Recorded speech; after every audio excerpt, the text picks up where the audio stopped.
Hey everyone, and welcome to Power Women Summit's Content Creators Building Your Brand.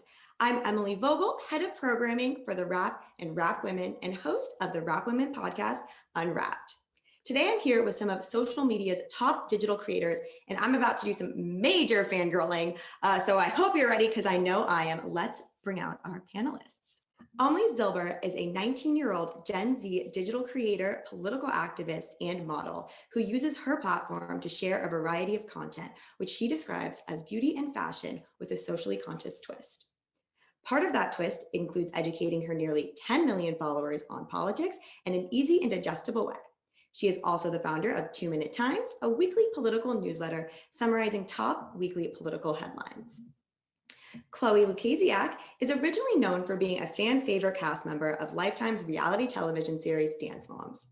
Chloe's dance and television career has earned her a huge social media following with millions of fans across Facebook, Instagram, Twitter, and YouTube.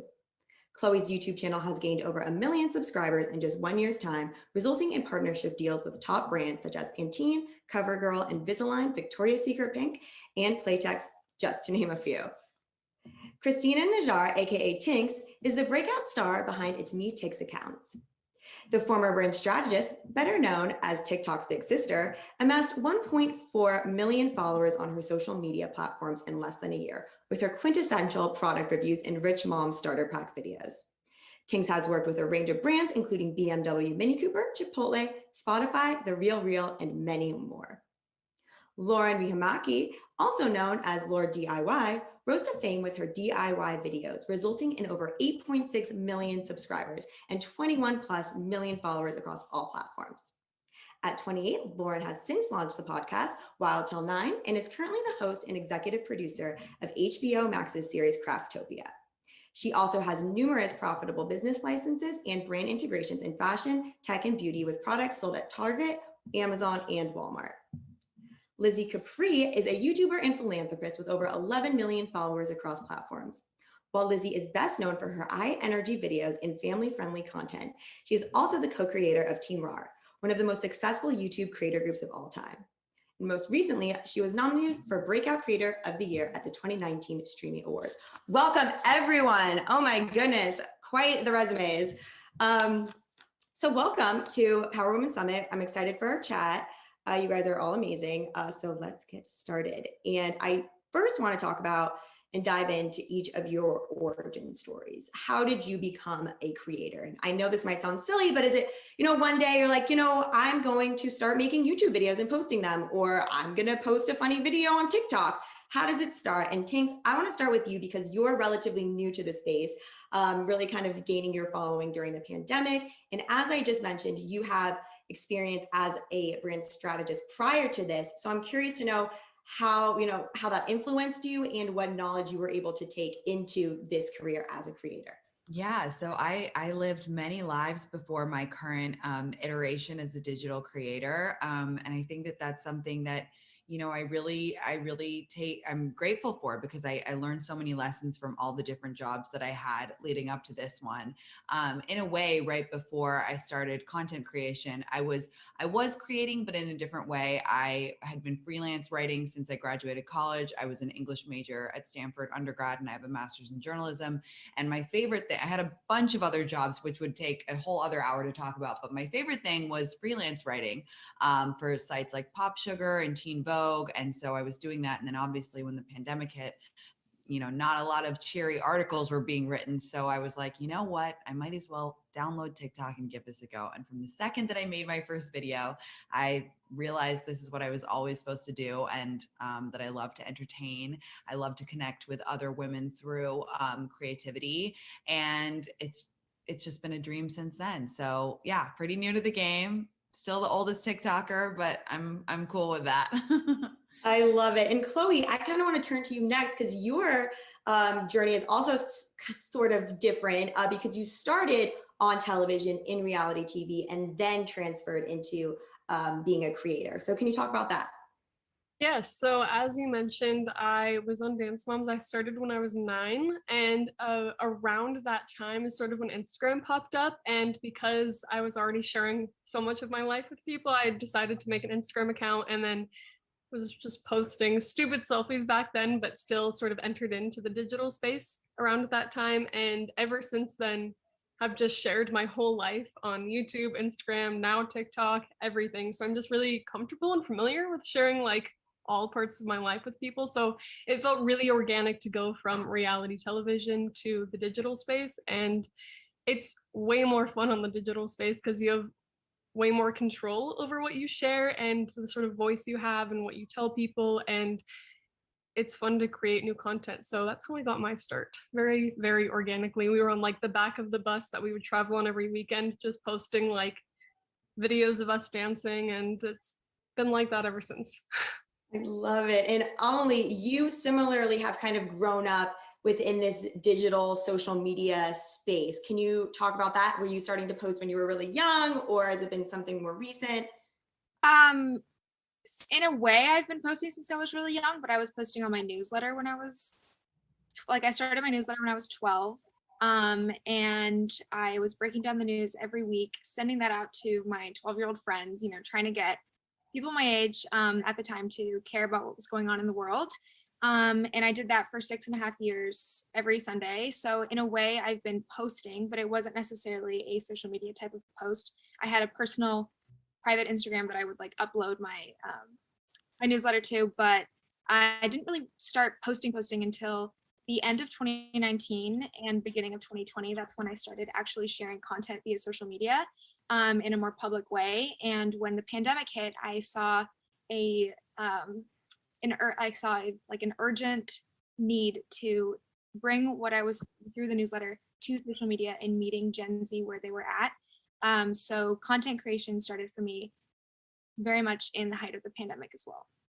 Right. And Lauren, you're kind of more of an OG YouTuber. You, I think, have been in this space for 10 years, I think, a long time. So tell us about that. Yeah, so it's been I think just about exactly 10 years. I started in my first year of college. I enrolled in a program that was just not as creatively inspiring as I had initially anticipated. So it kind of ended up being my just like my creative outlet. And I actually started a blog in the days of blogs 10 years ago first. And so I was doing DIY tutorials just using like photos and text blurbs on this blog. And eventually I kind of turned to YouTube more as just a platform to do a more in-depth tutorial on how to do the DIYs that I was doing. So I was essentially just like making videos to embed that video onto the blog. And then I realized eventually that obviously YouTube was its own platform in itself, and there were these incredible communities. So it's been 10 years of uploading consistently across a few different channels. And obviously, because it's been 10 years, I've also gone through a whole variety of content through the different eras, and it's transformed into a much bigger business and entrepreneur opportunities since then. Now, follow up to that. So you've been posting, like you said, consistently for 10 years. Do you ever run out of things to post? Yeah, short answer, yes. I mean, like, there's definitely times where you feel creatively drained for sure. But I mean, like, we have such incredible communities to turn to for inspiration that even if there's not something that I feel like personally came to me for inspiration, there's just so many amazing creatives in my community that I can be like, oh, what do you want to see? Like, what are you into right now? So it's very much been a community-driven creative journey for me as well. I love it. That's great. Okay, now Lizzie, I think I saw 2017 is when you kind of got your big break. Let's hear about it. I actually was working at LinkedIn as a technical writer, so it was like super opposite of what I do today. Just growing up, I think my creativity was almost suppressed by just like school systems, and the way, my parents raised me is very rigid. But once I saw the opportunity to make YouTube a career, my creativity really came out, and I was kind of able to fulfill like that gap within me that I didn't even know I had until we started doing YouTube. And I think one interesting thing that we were able to do was kind of have a more analytic approach I studied statistics in college as well. So it really helped to kind of study YouTube before diving fully into it and approaching it in a more data-driven aspect. And I think that really helped us blow up in the beginning, and the creativity really helped us continue sustain it. Great. Well, I think it's super interesting that so many of you, have this background in writing or data, as you mentioned, or brand strategy, and you're able to kind of bring that and help make your individual brand unique, which is kind of leading into my next question, which is I want to talk about your individual brands. And if you could talk about, your target audience. There is so much content out there, and I feel like more and more creators every day. So I'm curious to know how you break through the clutter, how you're able to find the holes in the market. And Amelie, I want to start with you because as I mentioned earlier in your bio, you cover fashion and beauty like many, but you have that element of the socially conscious twist. So can you talk about that? Yeah, I think when you were kind of saying like, who's your target audience and how do you kind of like figure out what your niche is, and I think mine just kind of organically fits into my brand. So talking about politics and breaking it down lends me to educating more so like Gen Z and younger people, and my target audience is 15 to 30 because that's kind of the prime age where people tend to see politics in a more apathetic light. So that's like my target audience, and the niche just fits perfectly with who I am because I started with politics and that has followed me through. And politics isn't such a heavily saturated space on social media. So that kind of just fits really naturally into where I post and what I do on social media. But my brand is politics with fashion and beauty because I kind of have always grown up living in the stereotype that like pretty girls can't be smart, right? So my platform is entirely dedicated to breaking down that stereotype and making sure that I empower women and everyone to believe in the fact that they can have beauty and brains. So the beauty and fashion is a like lighthearted and fun part of who I am that I share on social media, and the politics is like who I am at my core, but doesn't always have to be so serious. That's super cool. Now I want to go to you, Lauren. I know we were just talking about, your 10 years within the industry. So same question for you, but I'm also curious, have you had to rebrand over that time as well? So I mean, it kind of happened by accident where I cornered myself into a very family friendly kind of niche of the internet. I think it just started because like DIYs are like crafting projects are, for all ages, but it kind of skewed to a younger audience. And so eventually, being 28 now, a few years ago, I was like, oh my God, like if I have to do another back to school DIY, like I have been out of school for many, many years. And so it just started feeling so inauthentic to who I was as a person. And I wanted to be having meaningful conversations with women who were of my own age and going through similar struggles because, we're going through the same stages of life.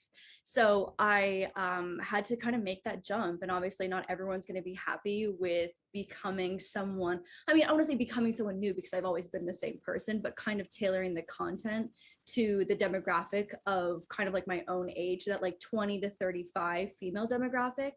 And so it was so easy for me to kind of pivot the messaging and the content because I wanted to make content for someone that would be similar to me. So it's like, okay, well, what do I want to watch? But it's definitely been, again, jumping through different hoops to reinvent yourself throughout the years. Right. And Chloe, kind of same question for you, because I feel like, did you have to go through a rebrand and kind of, I'm not the young girl that you saw on television. I'm a different person now. Did you have a rebrand there, or who are you constantly continuing to make content for now? I think the rebrand came naturally. I've always stayed really true to myself throughout my entirety of being on social media. So I've never like pushed anything too far where I've been uncomfortable or felt like I wasn't being true to myself. That's been my number one thing throughout social media is like, I want to use my platform for good because I was given this space and this opportunity since I was little. So I realized at a really young age that I have a voice, so I need to use it for good. So that's why I to talk about the things I do and open up about the things I do. And like the rebrand came naturally as I grew up. Like everyone sometimes kind of assumes that I'm still a 9-year-old, but I'm 20 now and I'm growing up. And I think you can kind of see that in my digital spaces. And really similar to Lauren, actually, I read this thing a long time ago because I'm a creative writing major at Pepperdine right now. So I'm also a writer. And so I read a long time ago, write what you want to read. And I really apply that to social media because I always create what I want to watch, because this space can easily become oversaturated. So I always make sure that the best thing I can do is produce content that I want to watch, that I'm interested to hear about and learn about. So that's the only way you can really keep going in a space that new people are joining every day. Yes, that's super interesting. It's really interesting that you guys are all writers too. That's an interesting path as well. Lizzie, what about you? I really love to keep my audience inclusive, just like anyone can watch. And so, I do try to stay family friendly.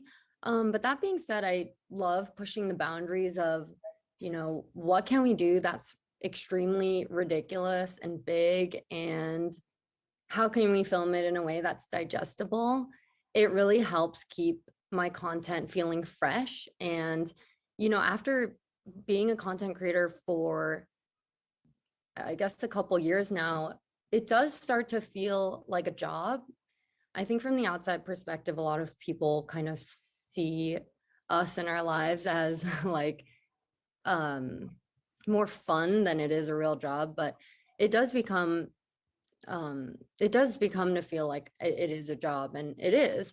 That being said, there's so much more that goes on behind the scenes, and the business aspect. So I think everyone goes through this phase of a pivotal moment in their career. I think I'm kind of in the phase of that where I'm like, okay, this is no longer like a hobby, or it's a real business, and I'm going to build out a whole team. I'm going to build out a system that I can automate so that I can continue to do this sustainably, because I think it does get repetitive. As much fun as we're having on camera and as much cool stuff we get to do, having fun starts to get kind of tough. So in terms of continuing to give my audience what they want while being able to sustain it on my end, I do try to keep everything super inclusive. I love the idea of just anyone can watch, whether you're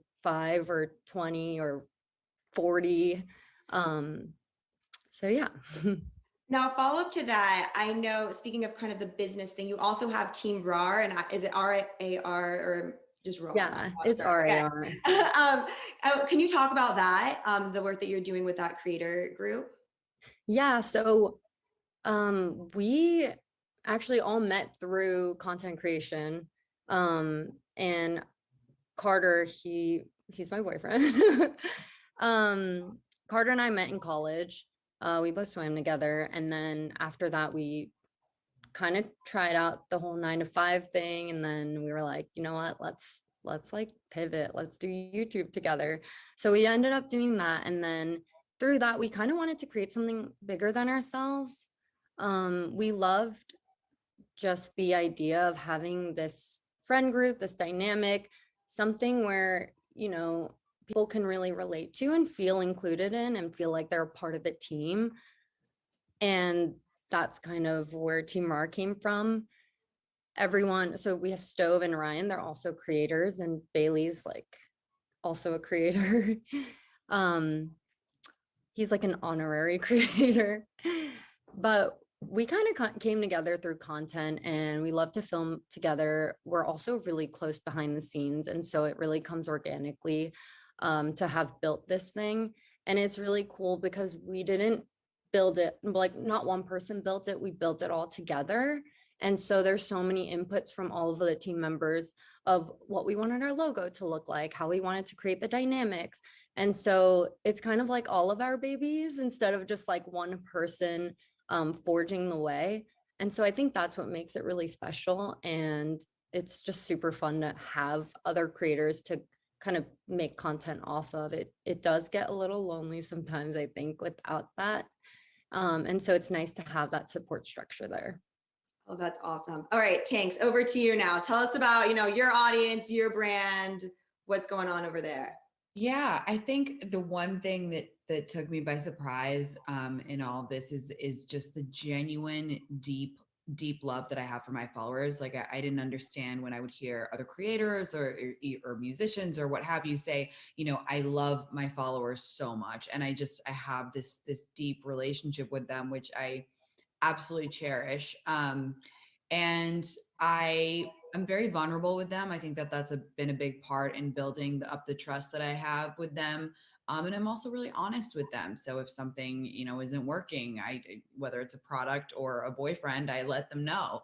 And in terms of my brand, I wouldn't say I'm completely family friendly. There's a couple swear words and naughty references once in a while, but I speak to predominantly women. I always say I do it all for the girls and the gays.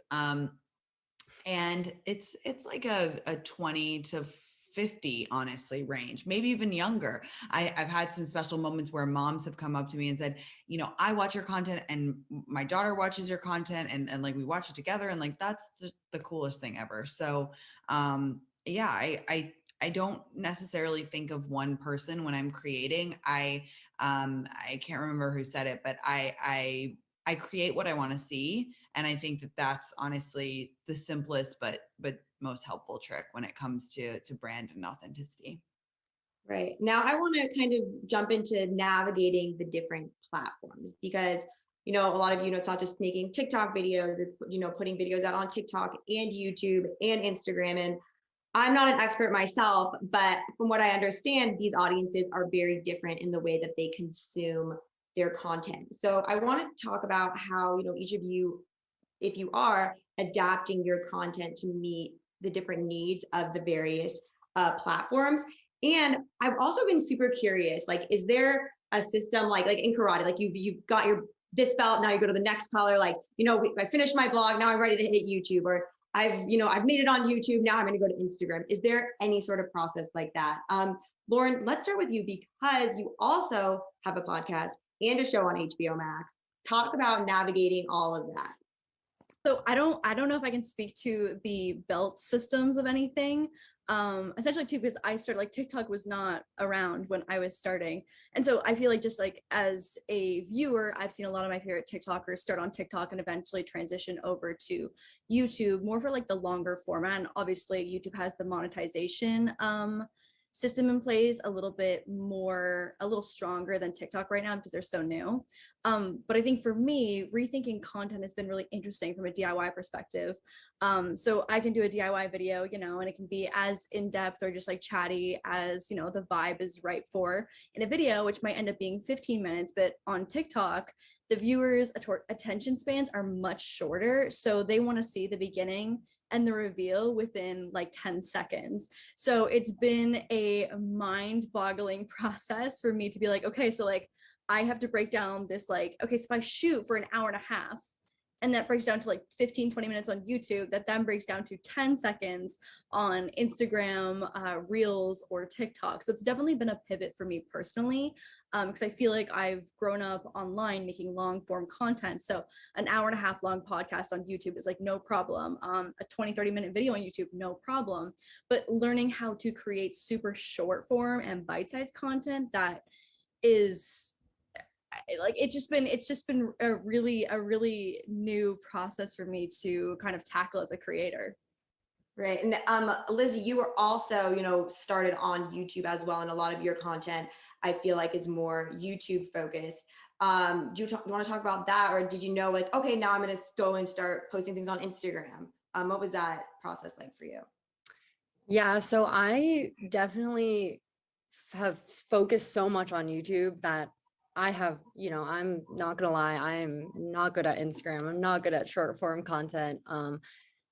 TikToks I can come up with ideas for, but it's just, I think the way it's filmed, all of it is very different. Like, it's vertical content versus horizontal, and it's super short. And I'm used to making long form content and building a story.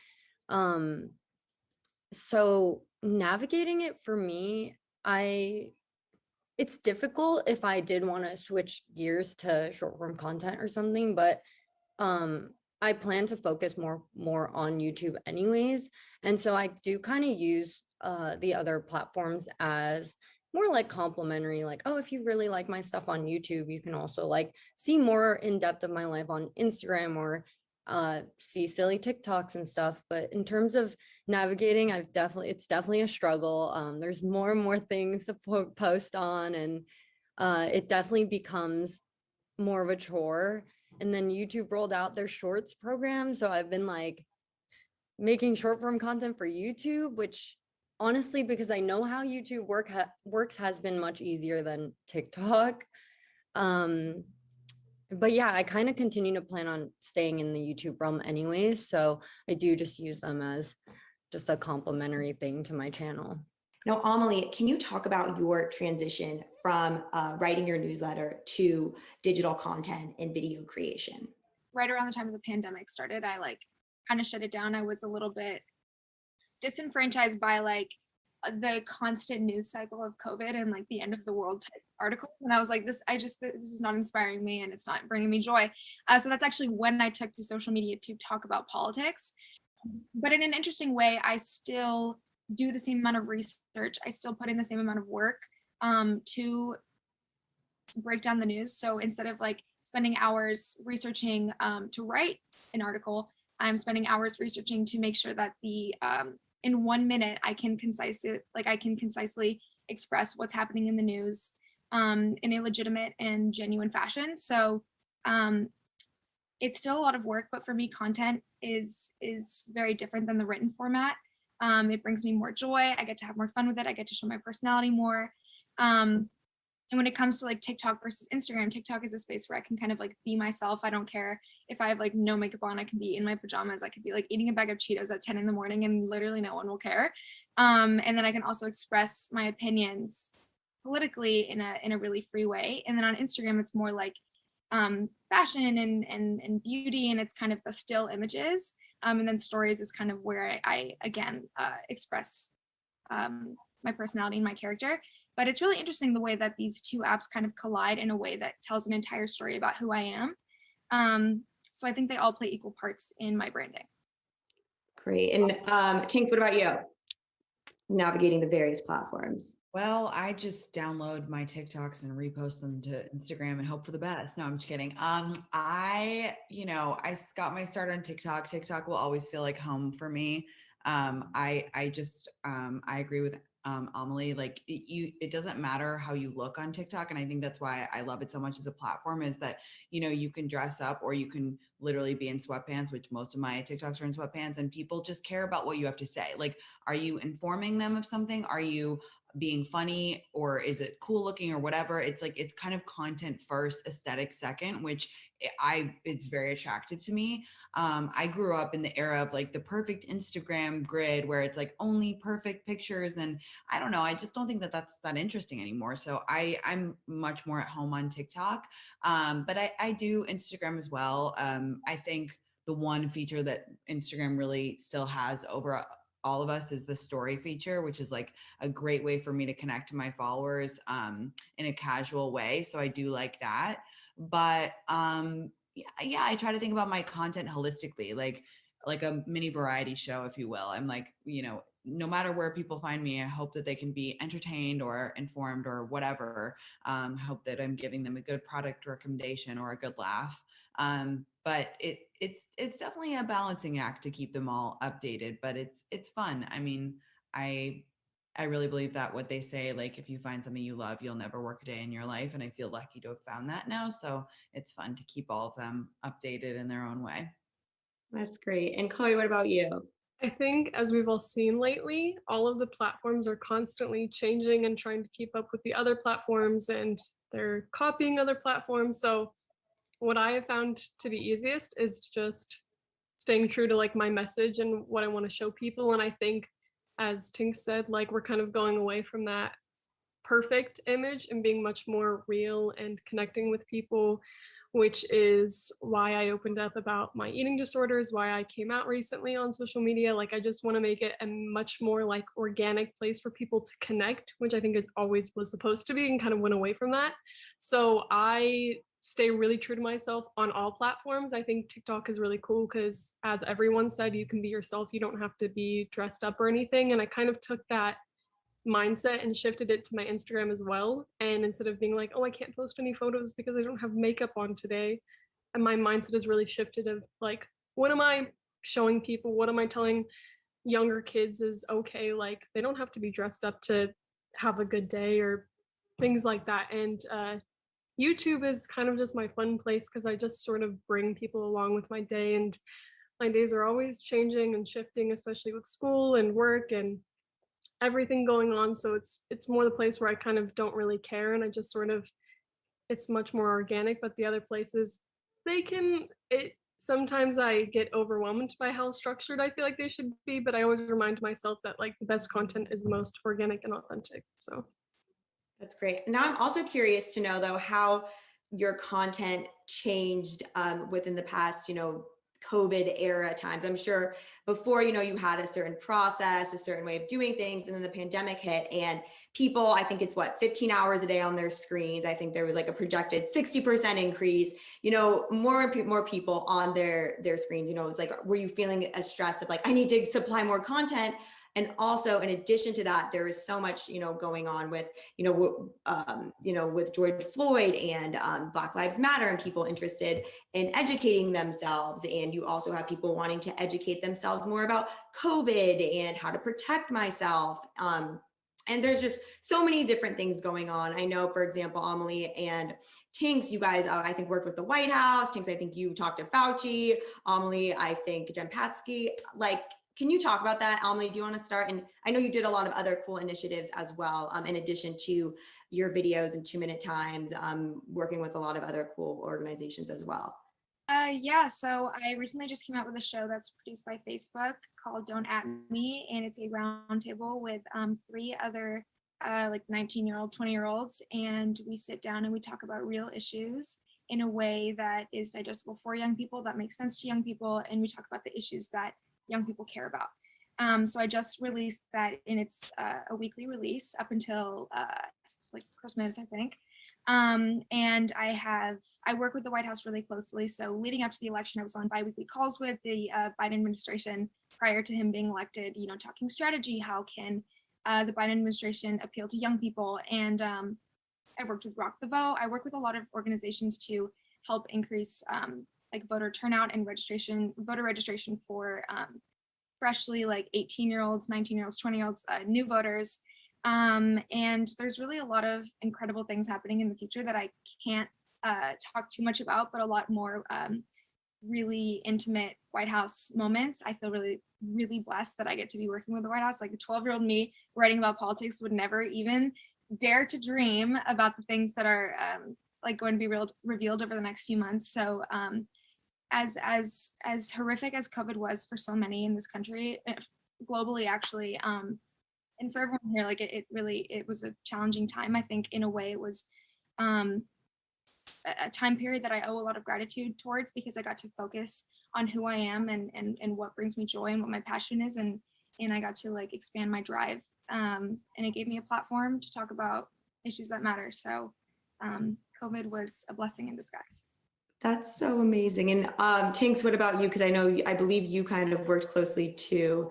Yeah, I worked on some voting initiatives, and then I also interviewed Fauci for TikTok and did a couple articles about just the importance of getting the word out about the vaccine. And it was, I mean, really the honor of my lifetime. Like, how cool is that to use this platform and this community that I've fostered for good. And again, I agree. It was like I was pinching myself that I was like FaceTiming with Fauci. That was an unbelievable moment.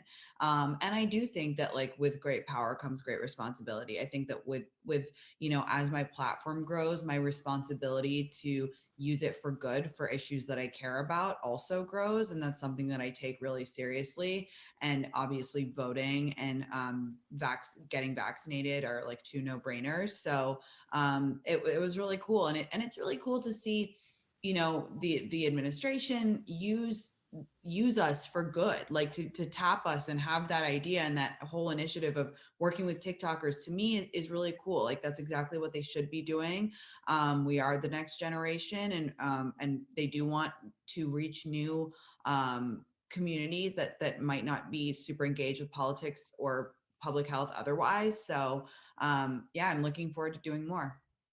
That's awesome. And Chloe, what about you? Were you posting more? What was your COVID situation when you're locked in your house? What did you notice from audiences? I mean, I really used social media as a way to connect with people. So I definitely found that I had way more time to post more content. So I really took advantage of that and posted way more, connected way more with people. And I definitely had the mindset of COVID was a really horrible time for everyone, but I also think it was the sort of slowdown that everyone really needed. And it helped me get to know myself even better, who I am, like the message I want to spread to people. It was the time we all needed to connect and stop doing things just to keep us busy and really focus on what we're passionate about and what we want to share with the world. So it was a really beneficial time for me, for my business, for every aspect of my life. Amazing. Lizzie, what about you? I think it was a very interesting time, obviously, for everyone. It was, a bit tough because, with production, we have so many people coming around to help us out when we film our videos, and that kind of went away. But it kind of made me realize, okay, everyone is in the same boat. Everyone's going through the same thing. Everyone's stuck at home, like super bored. So I was like, okay, well, what can I do that'll inspire people? It was so depressing to read the news, and there's just so many things going on that I feel like people look to social media as an escape, at least for YouTube, especially with the more long form content.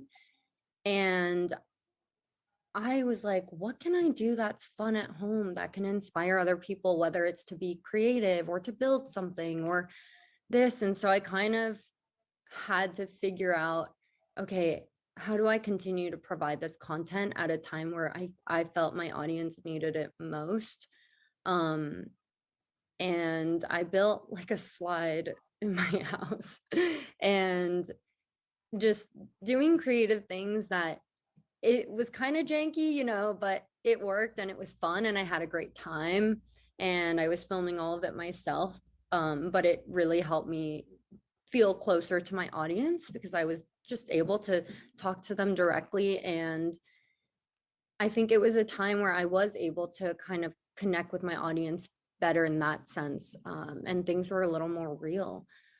So I really tried to create content that was an escape for my audience, where they could feel entertained while stuck at home. That being said, I am so grateful for being able to continue to, be able to do what I do during the pandemic. I know it was really tough on a lot of people financially, physically, all of it. And so being able to be kind of that bright light for my audience was so fulfilling. That's great. I want to build a slide in my house now. You've inspired me already. Lauren, what about you? Yeah, same thing. I think it was just like unprecedented times that the whole world was kind of bonding. I mean, bonding makes it sound like it's a positive thing because obviously it wasn't. It was like literally horrific and horrible. But like it was an unprecedented time. We were all kind of experiencing similar issues. So on like an immigration front, I'm Canadian. So I went almost 2 years without seeing my family. So I think just like normalizing being a public figure, I guess, in the public eye, I think I tried to normalize the emotions that I think a lot of us were going through to kind of just connect the audience and the community. I know, I feel like there was a lot of aspirational content, like whenever I was making bread and stuff like that. Like obviously that was like fun and like a cute little trend and stuff, but I think there were so many real moments of like high stress and emotion that I think really connected me to my audience on a different level. That just goes a little bit deeper than other content I'd made in the past. Cool. Well, now I want to kind of shift gears to talk about brand partnerships, because I know you guys are also working with are not only brands but also different philanthropies and organizations. Chloe, do you want to kick us off, because I know you have a lot of cool partnerships in the works. Yeah, I've been really lucky enough to work with brands that I love and that felt really organic to partner with them. That's one of my number one things, is I never want to push something or partner with a brand that doesn't feel right for my audience and right for me. So I've been really lucky to partner with brands like you mentioned, like Invisalign, Playtex, Victoria's Secret, a number of brands that I can't even think of right now, The Real, just a variety of brands that felt super cool to sort of dip my toe into each sort of category. And I'm actually working on partnering with an organization that I've been really passionate about for years now. And so we're getting that going, and I feel really excited to be able to, again, and in a new way, use my platform for good to inform people, to alert people to this issue. And so I'm really, really excited for that to kick off. But I think brand partnerships are obviously such an integral part of what we do. So to be able to pick the right brands and to promote the right brands is so lucky for all of us, I think. Yeah. Emily, what about you? How do you know, a brand is the right fit, or how do you select, what groups or organizations you're going to be working with? For me, I really tend to partner with brands that fit with my core belief systems and like my values. So whether that brand is environmentally conscious, or they have an initiative to empower like Black voting rights or women's empowerment or LGBTQ rights, like it's really important for me that I partner with brands that align with who I am and what I believe in. So for me, it's kind of like it's a big vetting process, but it lends to the partnerships that I think genuinely matter. So I am with L'Oreal. I'm an ambassador for L'Oreal, and L'Oreal is all about women's empowerment and women's rights and a woman's worth. And I partner with charity organizations and with organizations that have charitable components. So for me, it's all about like the fashion and beauty with the socially conscious twist. So I'm very aware of that when I decide who I work with. Cool. Lauren, what about you? I know you're pretty involved too with like promoting, with not promoting, but about working about mental health and various initiatives on that front as well. Yeah, absolutely. I mean, I think that I would say that's my number one like advocacy of like just normalizing and destigmatizing mental health. I've very openly struggled with anxiety for the last 10, 12 years or so. And so I think just like overall making content, and again, like I love partnering with brands and being able to kind of collaborate on those things. But I think even more than that, it's just like the day-to-day content I think resonates the most with being able to use your voice and use your platform to, again, just like normalize that someone, that a viewer might look up to and has held on this pedestal as like aspirational, also has really rough mental health struggles and bad days. So it's been something that I've leaned into a lot as a creator.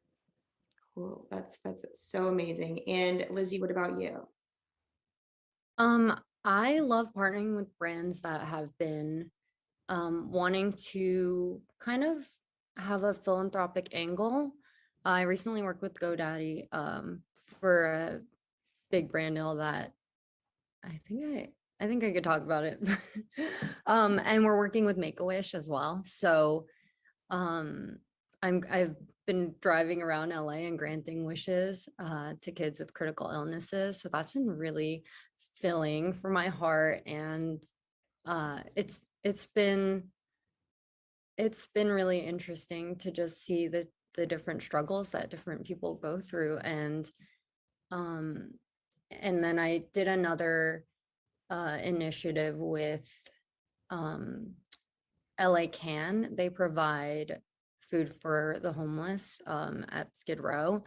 Really just being able to kind of use my brain, my working with brands to also like donate and help and inspire my audience to also get involved.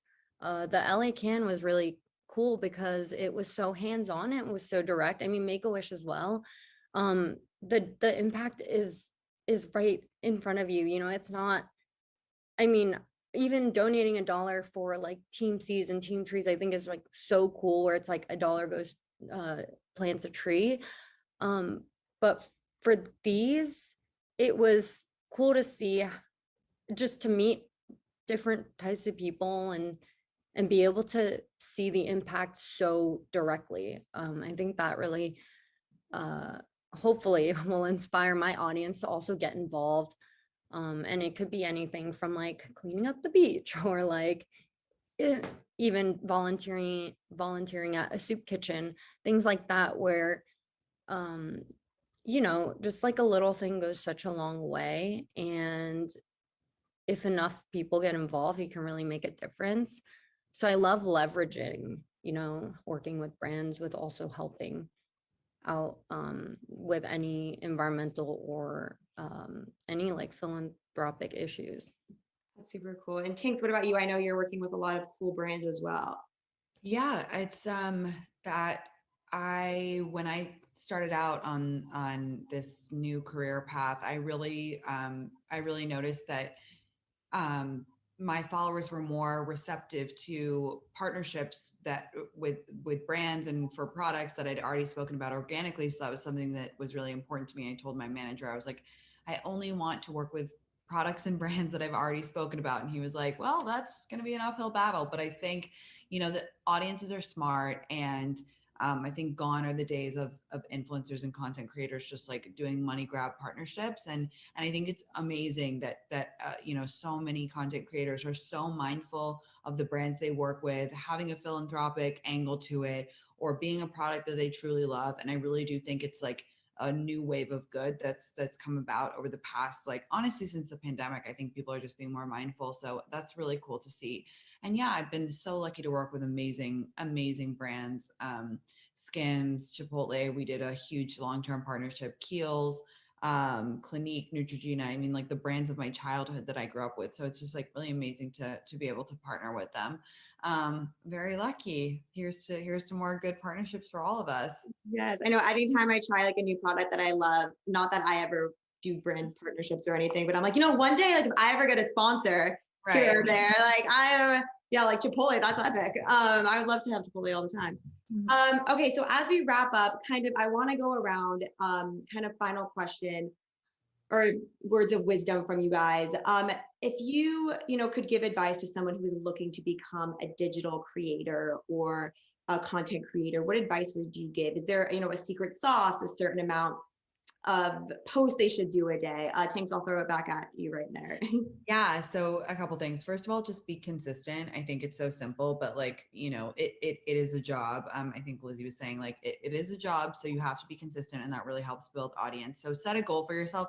It doesn't matter what it is. Say, I'm going to post once a day for 2 months and see what happens. Like day in, day out, and just, get that consistency.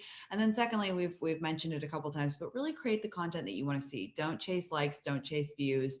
That's a fruitless endeavor, and people see right through it. So just create what you want to see, and you'll be surprised with how much it resonates with people. Lauren, what about you? And also, I'm also curious, is there like a way that someone should kind of measure success? Like, oh, it got this amount of likes, that's good, or things like that. What do you think? Oh my God. So I lived that life for many years of measuring success by, analytics and likes and views and brand deals and AdSense dollars. And I was genuinely the most unhappy that I have ever been in my entire 10-year digital career. So I think now, to me, like, it has been so crystal clear that success is really driven by my mental health, but just like overall happiness and the overall like positivity of the community that I'm building and fostering. Like, I think that when I'm in a better space too, like I'm making better content. And although it might not be getting as many views, I'm feeling, less like a sellout of, making content that wasn't organic to me. Like when I'm in love with the content that I'm making, and I'm in love with the audience, I'm in love with like the partnerships and the conversations that I'm having with viewers and the relatability, and just being able to have that bond with an authentic audience that understands and is just like aligned with the content you're creating. Like that was truly such a pivotal change for me in terms of measuring success. Great. Amelie, what about you? For me, success is measured not by likes or comments or anything like that, because kind of like Lauren was saying, it is detrimental to mental health, I think, for many content creators. But for me, success is measured by the response of my community. So if I make a video, an educational political video, and the response is, wow, this was super helpful. This was so informative. I learned so much. Oh, you completely changed my perspective on this particular issue. I'm like, that was a successful video. Or if a video I create has some sort of call to action, and I can see the metrics of like how many people signed a petition, or how many people donated, or how many people registered to vote, and it's a number that's bigger than like 100, then I'm like, this was a success. This video did what it was supposed to do. So for me, success is measured mostly by the response of my community. But for content creators who want to like take a leap and get started, my advice is like, find your niche, find what speaks true to who you are, and make sure it's something that you love, and just don't wait to post. It's never going to be the perfect time. Just do it. Awesome. Lizzie, what about you? I totally agree. I think finding your niche and jumping in, doing your research is important, but a lot of my friends will ask me like, oh, how do I get started? And I'm like, well, once you understand like your niche and start posting, that's when you're going to gain the most knowledge, experience, feedback from your audience, from your viewers. And really just taking the plunge and deep diving into it that's kind of how I was able to learn so much from comments and just even the process of filming something, posting it, getting the feedback, and then optimizing that and continuing to do it. You just learn so much through that process. That being said, I think success is measured in making sure that what you're doing brings you joy. There's definitely been times in my career where, I'm like, I'm not having fun doing this. Why am I doing this? And so being able to step back and really think about, okay, is this really bringing me joy? And am I putting out something that I feel super proud of? And just because it could be anything. Like if you want to go out and skateboard all day and that's like what brings you joy, then like you should totally pursue that, because at the end of the day, it just, as long as you're happy and you have the right balance, a lot of people, I think a lot of creators end up overworking and because it's hard to ever sign off, and I think that's okay as long as you're happy and as long as it's still bringing you joy and fulfilling to you of posting or not. And if that no longer brings you joy, then you really got to step back and pivot or take a break or kind of put yourself first. Like, okay, what do I need to do for myself? That's amazing. And Chloe, last but not least, any final advice for women looking to break into this industry? This may be obvious to everyone else, but since I had a different introduction to digital space where I was sort of part of it before I realized that I could make a business out of it, I didn't realize, like, especially on Instagram specifically, I guess, how important like having a certain story that people come back to you for is. Like, for example, was not a serious subject, but I was having a spider problem in my apartment, so I made like a story highlight about it and was like constantly talking about like the black widows inside of my house, and it was terrifying, and people would come back like every single day, and my engagement was the highest then because I had a story that I was talking about every day and people were interested to hear, always asking me about it. So finding something specific to you that people can't find anywhere else really helps with the engagement and bringing the right audience in for you. So that's what I would say. Well, thank you so much, Chloe, and thank you to all of our panelists and to our audiences for tuning in. Be sure to follow all of these amazing women across all of their various platforms. You can also follow Wrap Women on Instagram at Wrap Women and on Twitter at TheWrap Women. Enjoy the rest of Power Women Summit.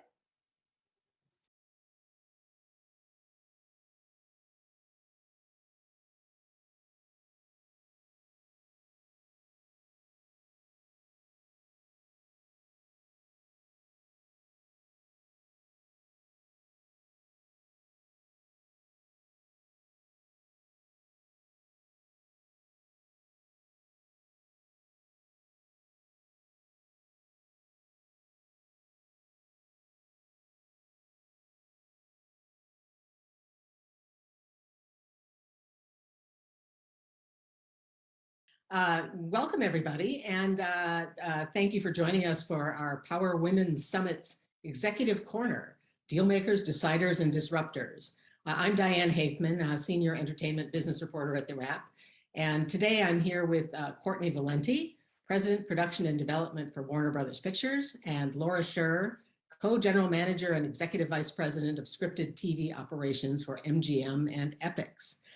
We're very excited that we have so many executives, among our women in Hollywood. That's exciting, who are changing the face of what we're seeing, Dealmakers, Deciders, and Disruptors. I just want to start with, I gave you a brief introduction, but you both have fascinating resumes. And I know that our viewership really in some ways wants to know, how did you get to be who you are? And in their back pocket is, how do I get to be who you are? So let's start with you, Courtney. Just tell us a little bit about sort of what led you into this area of entertainment. You've held many executive positions. Just tell us a little bit about yourself and how you got here. Sure. I've been here a long time. It's sort of, I'm going to give you the really truncated version, which is I was an English and economics major who went astray for several years out of college, and I worked on Wall Street at the now defunct Lehman Brothers. By the way, in mortgage finance during the creation of all those mortgage instruments that later completely impacted negatively our culture and society. But at the end of about 3 years of, learning a tremendous amount, one of the key things that I learned was that finance, while I was learning so much, was not my passion. It wasn't the thing that I did when I had extra time, there was not much of in those days. And I realized at 25, I could start my life over. It's much harder when you're 35 or 45, right? So I came out to Hollywood. My dearest friend was working for writer, actor, director Tony Bill, and he hired me for free. He didn't pay me, but it was I was his assistant on a TV pilot he was shooting of Dirty Dancing. And then I did that for several months, just knew I was in heaven, just being on a set and being in the midst of storytelling. And then I interviewed at Warner Brothers, and I started my first job at Warner Brothers, where I still am, was as Bruce Berman's assistant. This was in 1989, and I've been there ever since. And it's, I just think the thing that why I'm still there and why I feel so fortunate is the moment I arrived in 1989, I realized that I was in the midst of storytelling and surrounded by, storytellers. And at the time I was answering phones and, getting coffee and doing all of, the basic assistant work, but I was enthralled. And there's nothing better than that feeling when it hits you of, I've landed where I'm meant to be, like what excites me. And so for me, I know even almost, what is it now, 33 years later in January, that I still get that thrill. And I know it will be time to leave when I don't have that thrill, but it is, to be around great storytellers is a privilege. Yeah, that's wonderful. And it's wonderful to hear how you got in, and what everyone is hoping to do is to sort of move in the way you did and find their way through. Laura, tell us a little bit about yourself beyond this short intro I was able to give. Sure. So I, unlike Courtney, sort of moved around a bunch to a lot of different places.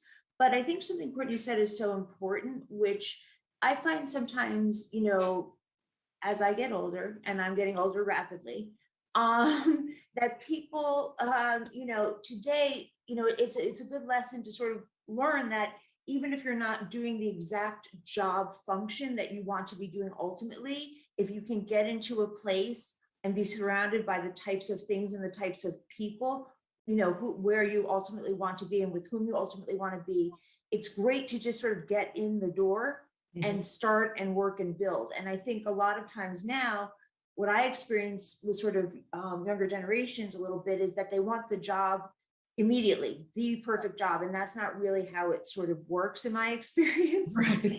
So that's just a note. But anyway, so I started out of law school at a law firm called O'Melveny & Myers.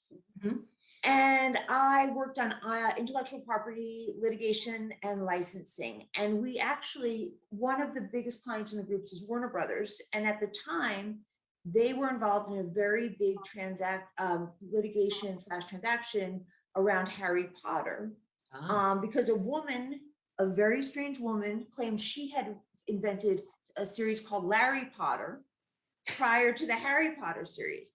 And it was a nuisance litigation, but it went on for some time, and it cost Scholastic and Warner Brothers a ton of money and a ton of grief at the time. And we also worked for Fox on various things, but what it grounded in me was sort of the value and the importance of intellectual property and what could be done with those type of assets, those intangible assets. So I stayed at O'Melveny & Myers and learned very quickly that I did not want to be at a law firm. So I left and I went, a friend of mine at law school, her first job out of law school was as an on-air reporter at CNBC. Oh, okay. So, and stop me if this is too long, by the way. No, we're fascinated. Okay, so she's a beautiful woman and she was super smart and she went to be a reporter at CNBC. So she said, because I always in the back of my mind thought I want to be sort of, my mom is shrink. I thought I'll be half shrink, half lawyer, I'll be an agent. We'll get to that job later, but okay. So I went to this talent representation firm called Geller Media Management, which is this tiny place in New York. This guy, Alfred Geller, who's super old school. And that was the company representing her, my friend. And this guy, Alfred Geller, was, with the suspenders and the bow tie, and he didn't understand like that a speakerphone you didn't pick up and scream into. He was just one of these guys who was just like an unbelievable character. And he represented at the time, Mika Brzezinski and Al Roker and Ann Curry and a lot of very big names in that space. Right. And what I learned from him was he was a tremendous negotiator, unbelievable negotiator. And he had been in the business a long time. He represented Dick Cavett. He, had syndicated Maury Povich's show, like just all of these amazing things, but he was a true character. So he was a very, very strong personality, but that was a great experience. And as I mentioned, Al Roker was one of the clients at the company, and Al then hired me to go be his lawyer and help run Al's production company. So I did that for a few years. And that was another great experience, learning sort of how to, produce content and be on the ground. And I enjoyed it very much.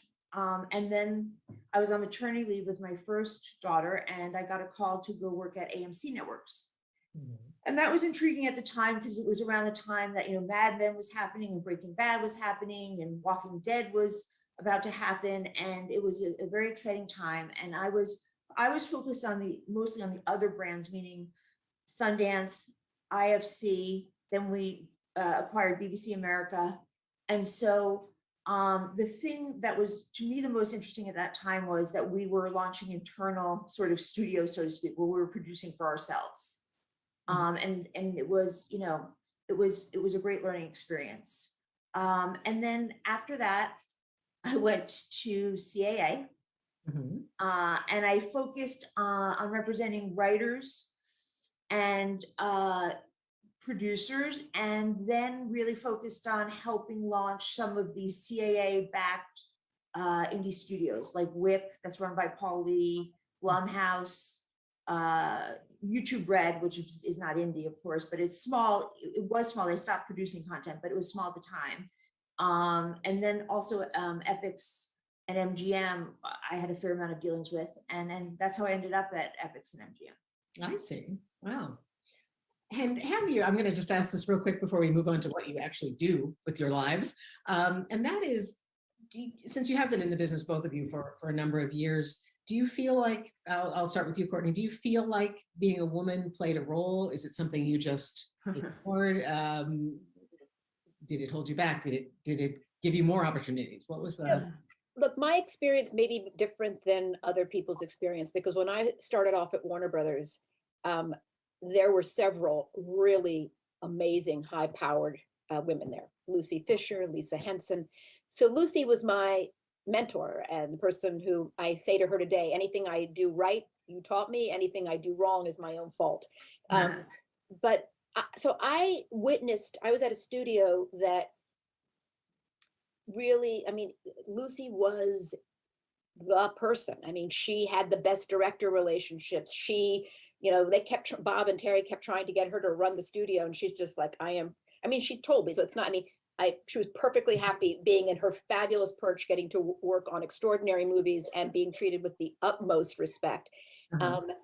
And later she went on to become vice chairman over at Sony, but her kids were at a different place in their life. I think what was interesting is having children in an earlier era, which was Lucy's era and even my era, was a different thing. It was a more challenging. I definitely think that was far more challenging than it is today. I was panicked on my maternity leave about, would my job still be there? By the way, not based in any prior experience of seeing anything go awry. It was just more, I think, with the culture at that time, there was a level of anxiety around, so I did an 8-week maternity leave with my first child, which, I did differently with my second. But, I just think that was culturally what was different then. But as an experience at a studio and even in an industry, I have to say, I didn't experience, of course, there was awful bad behavior on Wall Street that went on, and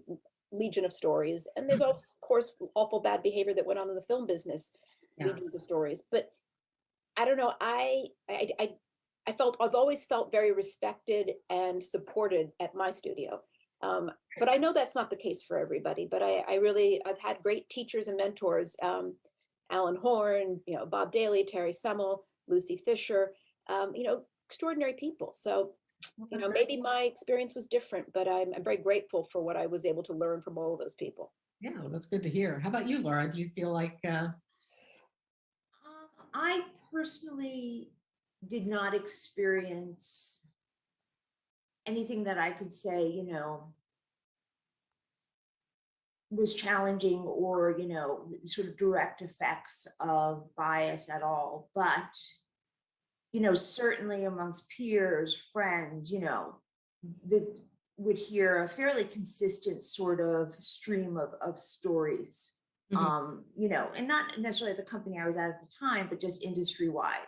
So I think I do think the conversation, of course, is much more explicit now than it ever was, which is good, of course. But to me, there was always an undercurrent. Again, I personally never felt it. And I will say, and most of my mentors were men, but, and that may just be because of who was around and took an interest, but I did not personally, fortunately, have that experience. Oh, that's good. That's good to hear. Well, let's sort of leap into the present as opposed to what happened along the way. And that is, what we've been hearing all year is just, and partly due to the pandemic, and is just that content is king, that there is a hunger for content, that streaming has driven up the need for content, et cetera. And, we've got the theatrical openings again, all of those things are happening. I wondered if, and again, I'll start with Courtney, are you seeing any trends? Are you seeing any changes in what people want to see? How has this kind of hunger for content changed your business? Sure. Well, first of all, I've always felt content was king. I don't think that has ever changed. Right. No matter what era of Hollywood I've experienced. And God knows there's the death knell has been rung for the theatrical business for decades, and every single time it just keeps surviving because people love the communal experience of going to the theater. Now, obviously, what's changed, and it's with each iteration of something obstructing or challenging the business, meaning television or the DVDs and now streaming, things changed about how and why people go to the theater. But I will tell you that we were witnessing this beginning of this change and the effect on what viewers wanted to see, audiences wanted to see, and where they wanted to see it pre-pandemic. It just got massively accelerated by the pandemic.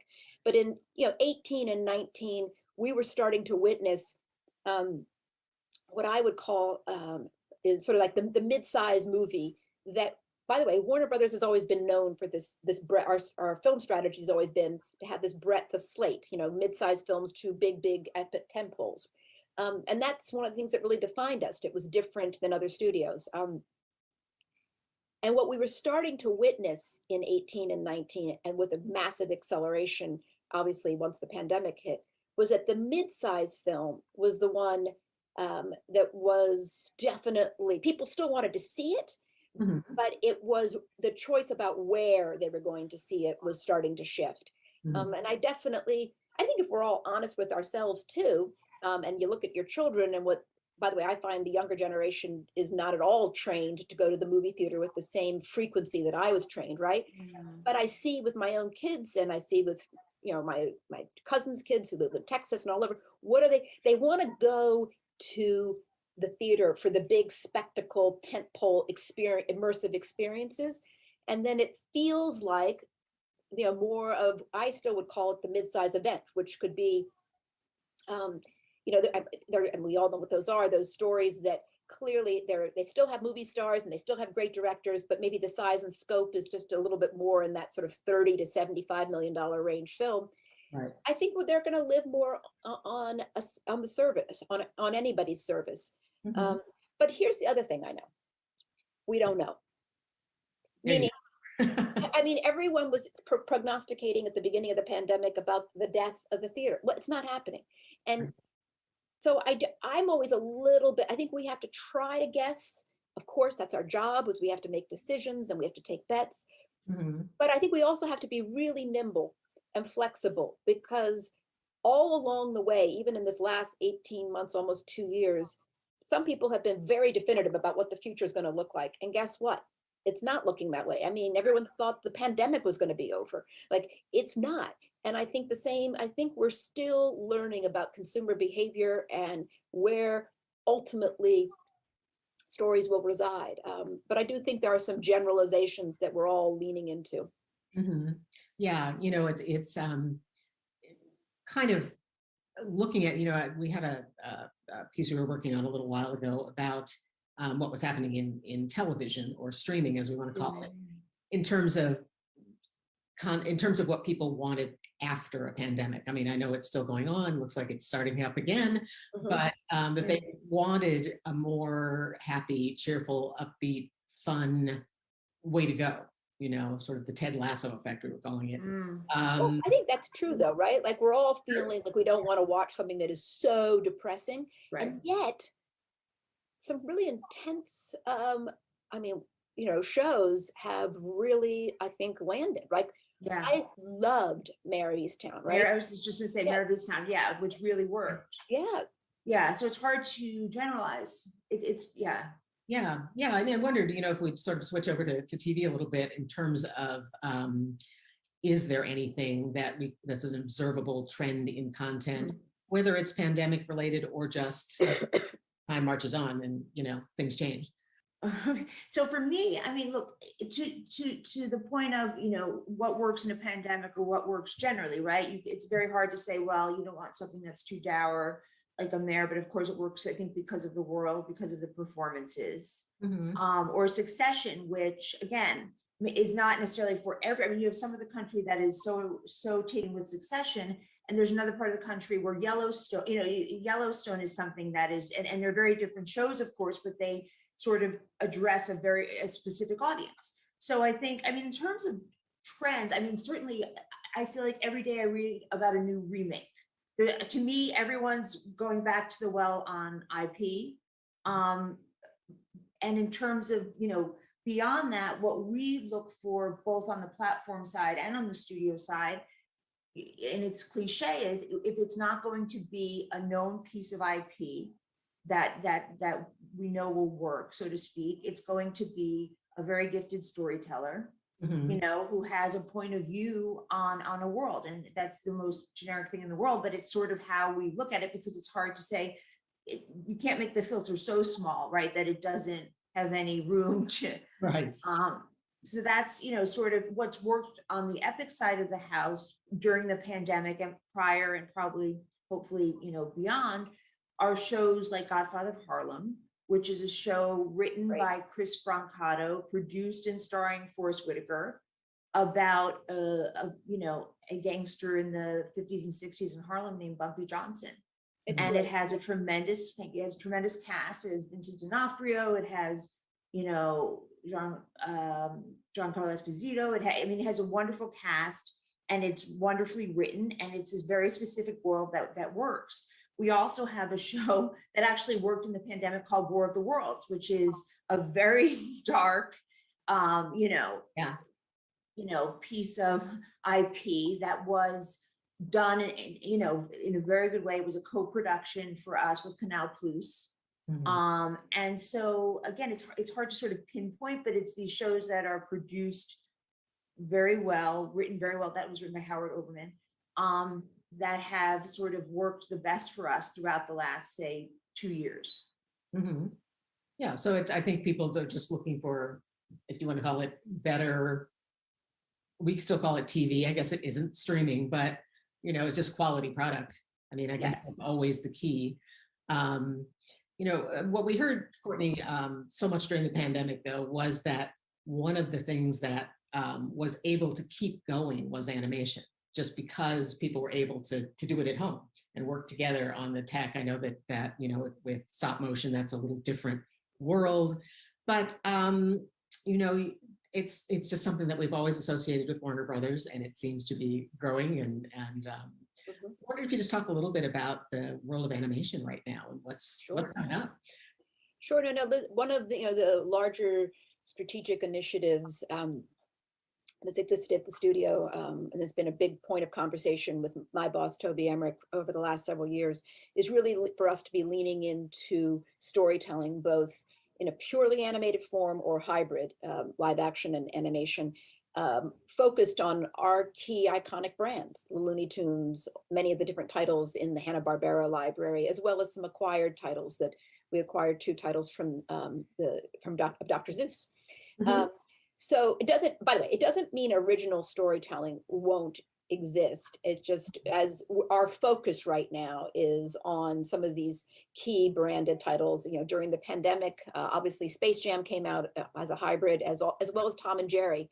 Yeah. And I think, and then at the very beginning, when we released our Scoob movie, and I think one of the things, maybe it's an obvious observation, but in the end, parents, especially parents and children with children, they want really good, engaging, funny, safe storytelling for not only their children, but as a communal co-viewing event, whether it's going to the movie theater or going, watching it on streaming.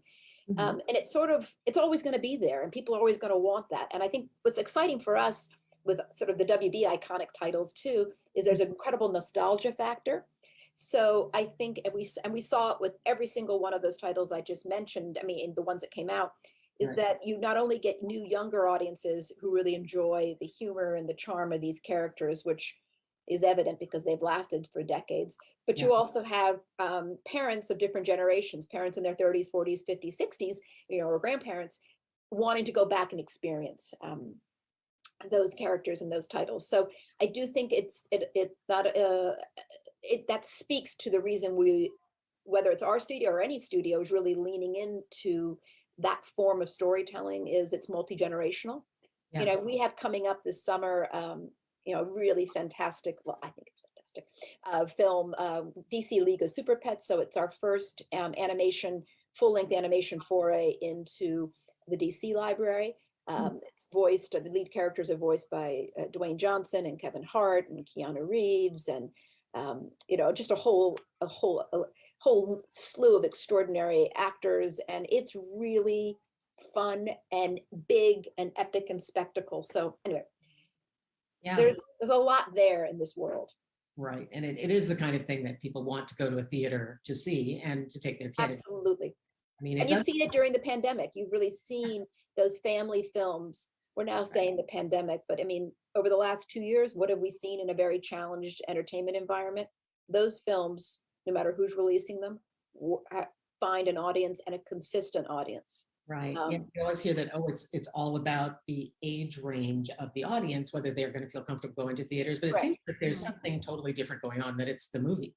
It's not just about, is it targeting a certain age, but, this is worth going to the movies for, So yeah, it's Exactly. really interesting. Yeah. Yeah. Laura, I guess what's the future of animation on television, do you think? I mean, do you think that we're in a renaissance and looking at a different type of work? What do you think? That's tough for me to answer. We don't really do Not really. any animation on epics. I mean, Courtney might be able to answer it better. We do primarily live action, and we on the studio side have things in development that maybe have a little bit of animation, but Mhm. we're not an animation heavy studio. And we on the service, we do not Right. buy really much animation. So I couldn't opine very much on that. But MGM is certainly, and a studio that has a great deal of, we were talking about the nostalgia factor and the Sure, Pink Panther and all, and a great sort of library of titles. Yeah. but even, and not necessarily just animation, but just everything, that we, Oh, in terms of, yeah, just okay. in terms of, I think since you mentioned that that animation is not really, primary for you, but certainly we were talking about IP, and we were talking about that sort of Sure. legacy factor, and the fact that several generations, Sure. certainly that kind of material that. Yeah, no, I mean, obviously for MGM, which is, a studio that has a tremendous amount of legendary really IP, whether it's the Bond franchise, whether it's Pink Panther, whether it's, I mean, you can sort of go on and on, but which is routinely mined both on the film side and on the television side. Mhm. And it's been and often remade. I mean, you've got the Rocky film. I mean, it's Yeah, sort of, there's so much that can be. yeah. And look, some of it is also, some of it translates and is made into television. Some of it is not. It remains strictly on the film side, but there's just ongoing conversations always about the best sort of way to tell stories around sort of the crown jewel, so to speak, of the studio. Yeah. Has that headline acquisition of MGM affected you in any way, or are you still, since you're focused on content, focused on those areas, has it affected? No, not at all. Right now, it's business as usual unless and until the acquisition closes. That's, we just sort of have to operate the businesses and wait until, the transaction is finalized. Yeah, I guess we always look at the headline, meaning it's a done deal, and without realizing that behind the scenes there are months and months of work. Exactly. It's a long-term process, and everyone's anxious to sort of have it be concluded. But unfortunately, you get the announcement, and then there's a tremendous amount of waiting. Right. In the meantime, you just do what you do and proceed. That's right. Yeah. And of course, and having to live through months and months of who's going to acquire you was probably another thing that was. Yeah. And again, it was always sort of business as usual, maximize sort of the value of the platform or of the studio as best you can. That's sort of that's the daily job, right? It's to, run the platform, sell and produce as much content as you can on the studio side and keep your head down, which is it's the best thing to do, right? Because regardless of what happens, that's the job, and that's the best way to stay sane, and what will happen will happen. Yeah, and again, to concentrate on your role versus exactly something that's happening in some other office for some other reason. That's right. Yeah, I've got to think, we have heard recently that the Bond franchise will never go to television. We keep reading these stories with the Broccoli family. Yeah. As a person in the television world, is that a sad thing? Is that, if only we could figure out a way to do something in television with Bond? Or I can't really opine. I mean, first of all, we're thrilled that No Time to Die just became sort of the highest grossing movie of the year. So that's the focus there. And no, I mean, look, I couldn't say one way or the other, but not every film has to be a television series, right? And that's a pretty magical franchise. So sort of I'm not that cool. Yeah. Yeah, I had the pleasure of getting to see that in 3D on the special screen. It just blew me away, just the sort of the beauty of the meshing. Exactly. I mean, as Courtney was saying, some films, and that's one of them, I think, really is meant to be seen in the theater. I mean, it's a beautiful film that you can't really sort of appreciate fully unless you have a massive home sort of theater. Yeah, that's when you get to experience in theaters if you're lucky. Yeah. And Courtney, you know, when we talk about certain films that just cry out to be on the big screen and to see them in a theater, it sounds like what I'm hearing from people is even more than that. They want to, I hate the word eventize, but you know, that they want to, you know, have a talk after with the producer. They want it to become, particularly a young audience, a whole sort of evening of you know, they're very savvy about the industry now, curious about it. That, you know, that's you know, it seems like an advantage in some ways that, hey, here's other things we can bring to the table when it comes to what going to a theater means. Yeah, no, I think it's going to be very interesting to see how the movie going experience evolves and changes, just like you're talking about. Are there going to be different elements or adjunct events that are around the screening? But that's soon to, you know, sure to be seen. I think people love always hearing the story behind a movie. They love hearing a filmmaker talk about their process, or actors talk about their process, or writers, and because it just immerses you more in the experience. Yeah, it sort of makes even going to your local movie house sort of more like being part of a film festival, or something like that. So yeah. No, I'm waiting for my local movie house, which is the Cinerama Dome, ArcLight Hollywood, to reopen. Oh yeah. I'm sad. I want it. I need it. I need it. I think it'll come back. I think there's such. Oh, I do too. I just need, but that was my go-to place. So yeah. We're creatures of habit. We are creatures of habit. I live in Studio City, and I would always go to the little Lemley Theater in NoHo, just down the road. I would literally make my movie decision based on what's there, because eventually it'll get there. So that's where I would go, because it had its own sort of little event quality to it, and you know, that's been very important. Yeah. Well, crystal balling here a little bit. You know, you're the ones who have your eyes on the landscape that we're all writing about and all hoping to know more about.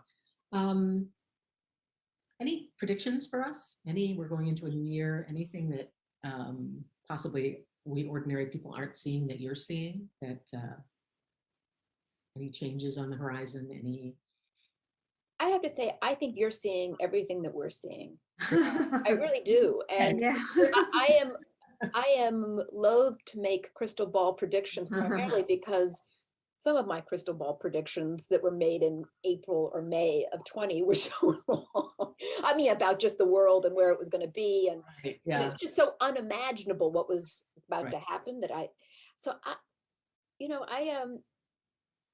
my suspicion is nothing really enormous or unimaginable is going to happen. I think anything that all entertainment writers are incredibly astute and informed about the business. I think we all are having guesses about where we're going. And I think it's sort of obvious right now where we're going, right? I mean, again, as the conversation that we've been having about, people want to see great storytelling. And I do think, to Laura, your point about whether it's Godfather Harlem or Mayor, in the end, those stories might not be uplifting and, totally, we were talking about people wanting to see just, charming, make you feel good stories. I think what people want to see are great stories. And that sounds maybe simplistic, but that's the thing that we're always have to just lean into is, and it's elusive because it's not like there are a gajillion extraordinary storytellers.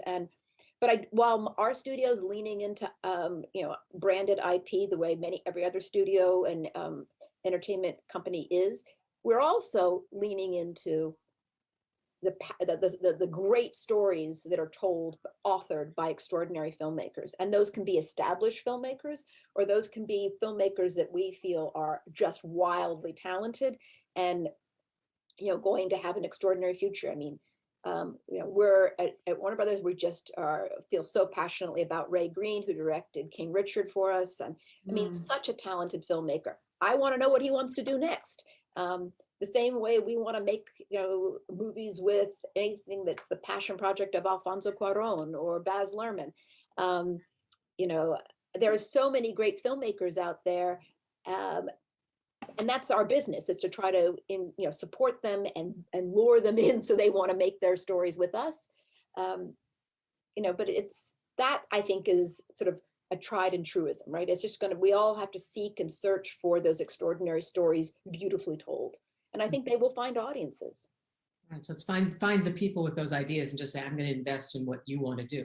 It sounds like, as opposed to, we want to hire you to create X. It's, I think it's right to say, no one wants to make predictions. I mean, the only thing that I've observed is that the industry, whatever sector, is very resilient.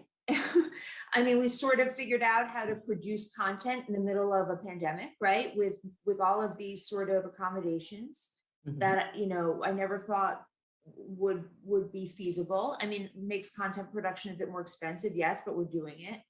In terms of, just on the Epic side, when we're, acquiring films, acquiring content, whether it's our sort of, first window films, we are seeing, we're flexible in terms of how we window our content, how the deals are structured. You just sort of have to accommodate what's actually happening at the time. right.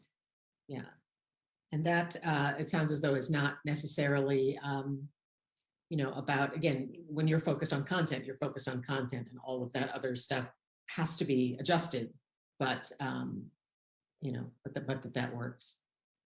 And Courtney, you were basically saying the same thing, that the focus is on content and, again, that predicting anything beyond that good content is going to draw people.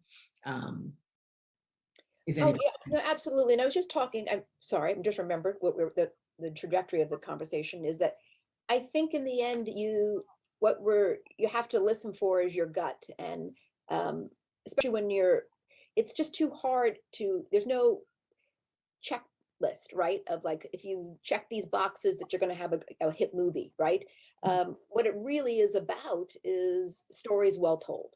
And so that means you have to really listen and seek out exciting voices and people that you think really have an enormous skill set in telling stories in an original, fresh way.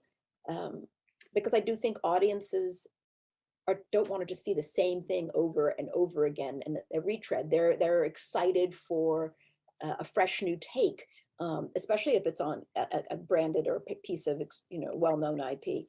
But that's the joy in our jobs, is being able to sit in the room and talk to filmmakers, and you feel that tingling feeling when you are talking to someone with an inspired idea or way into a story, and you go, I just got to go run towards that and support that person's vision. And when that happens, it's exhilarating, but it's not a daily occurrence. Right. Yeah. I mean, one thing, and I, for a minute, I lost you on my screen, Laura, so I apologize if I stepped on what you had to say. Yeah. But I wondered if, even though you're at different companies and different studios, if you are both finding that the movie people and the television people are more in dialogue these days, because we do look at the fact that every product does have, with windows, et cetera, regardless of what size those windows are, that it's going to have a life that goes on for years in a way that perhaps, wasn't the case before. Well, for me, certainly, it's almost a daily, if not weekly, conversation with the various studios who provide, content to us, because again, the release patterns are changing, constantly. And so that affects when and how the content will come to the platform. Mm-hmm. And so it's an ongoing conversation. Both sides have to be flexible and innovative, frankly, in terms of how the content flows, based on sort of the realities of the world. Yeah. So it does have to be content that can adapt itself to a number of different lives, it sounds like.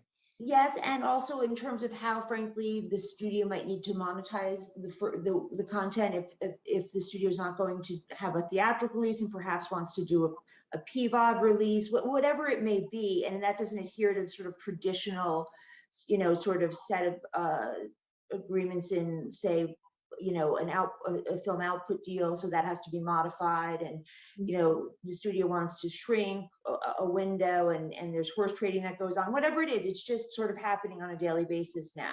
That's because you're also sharing talent. The talent, it used to be so siloed. If you wrote television, you didn't really write in feature films, and now it's a completely fluid membrane, right? And Blowing out of the water. extraordinary creators that are working for Casey Boys and Sarah Aubrey are also working in it for myself, you know, in my group, the WB group, or for Walter Hamada in DC, or for Richard Brenner at New Line.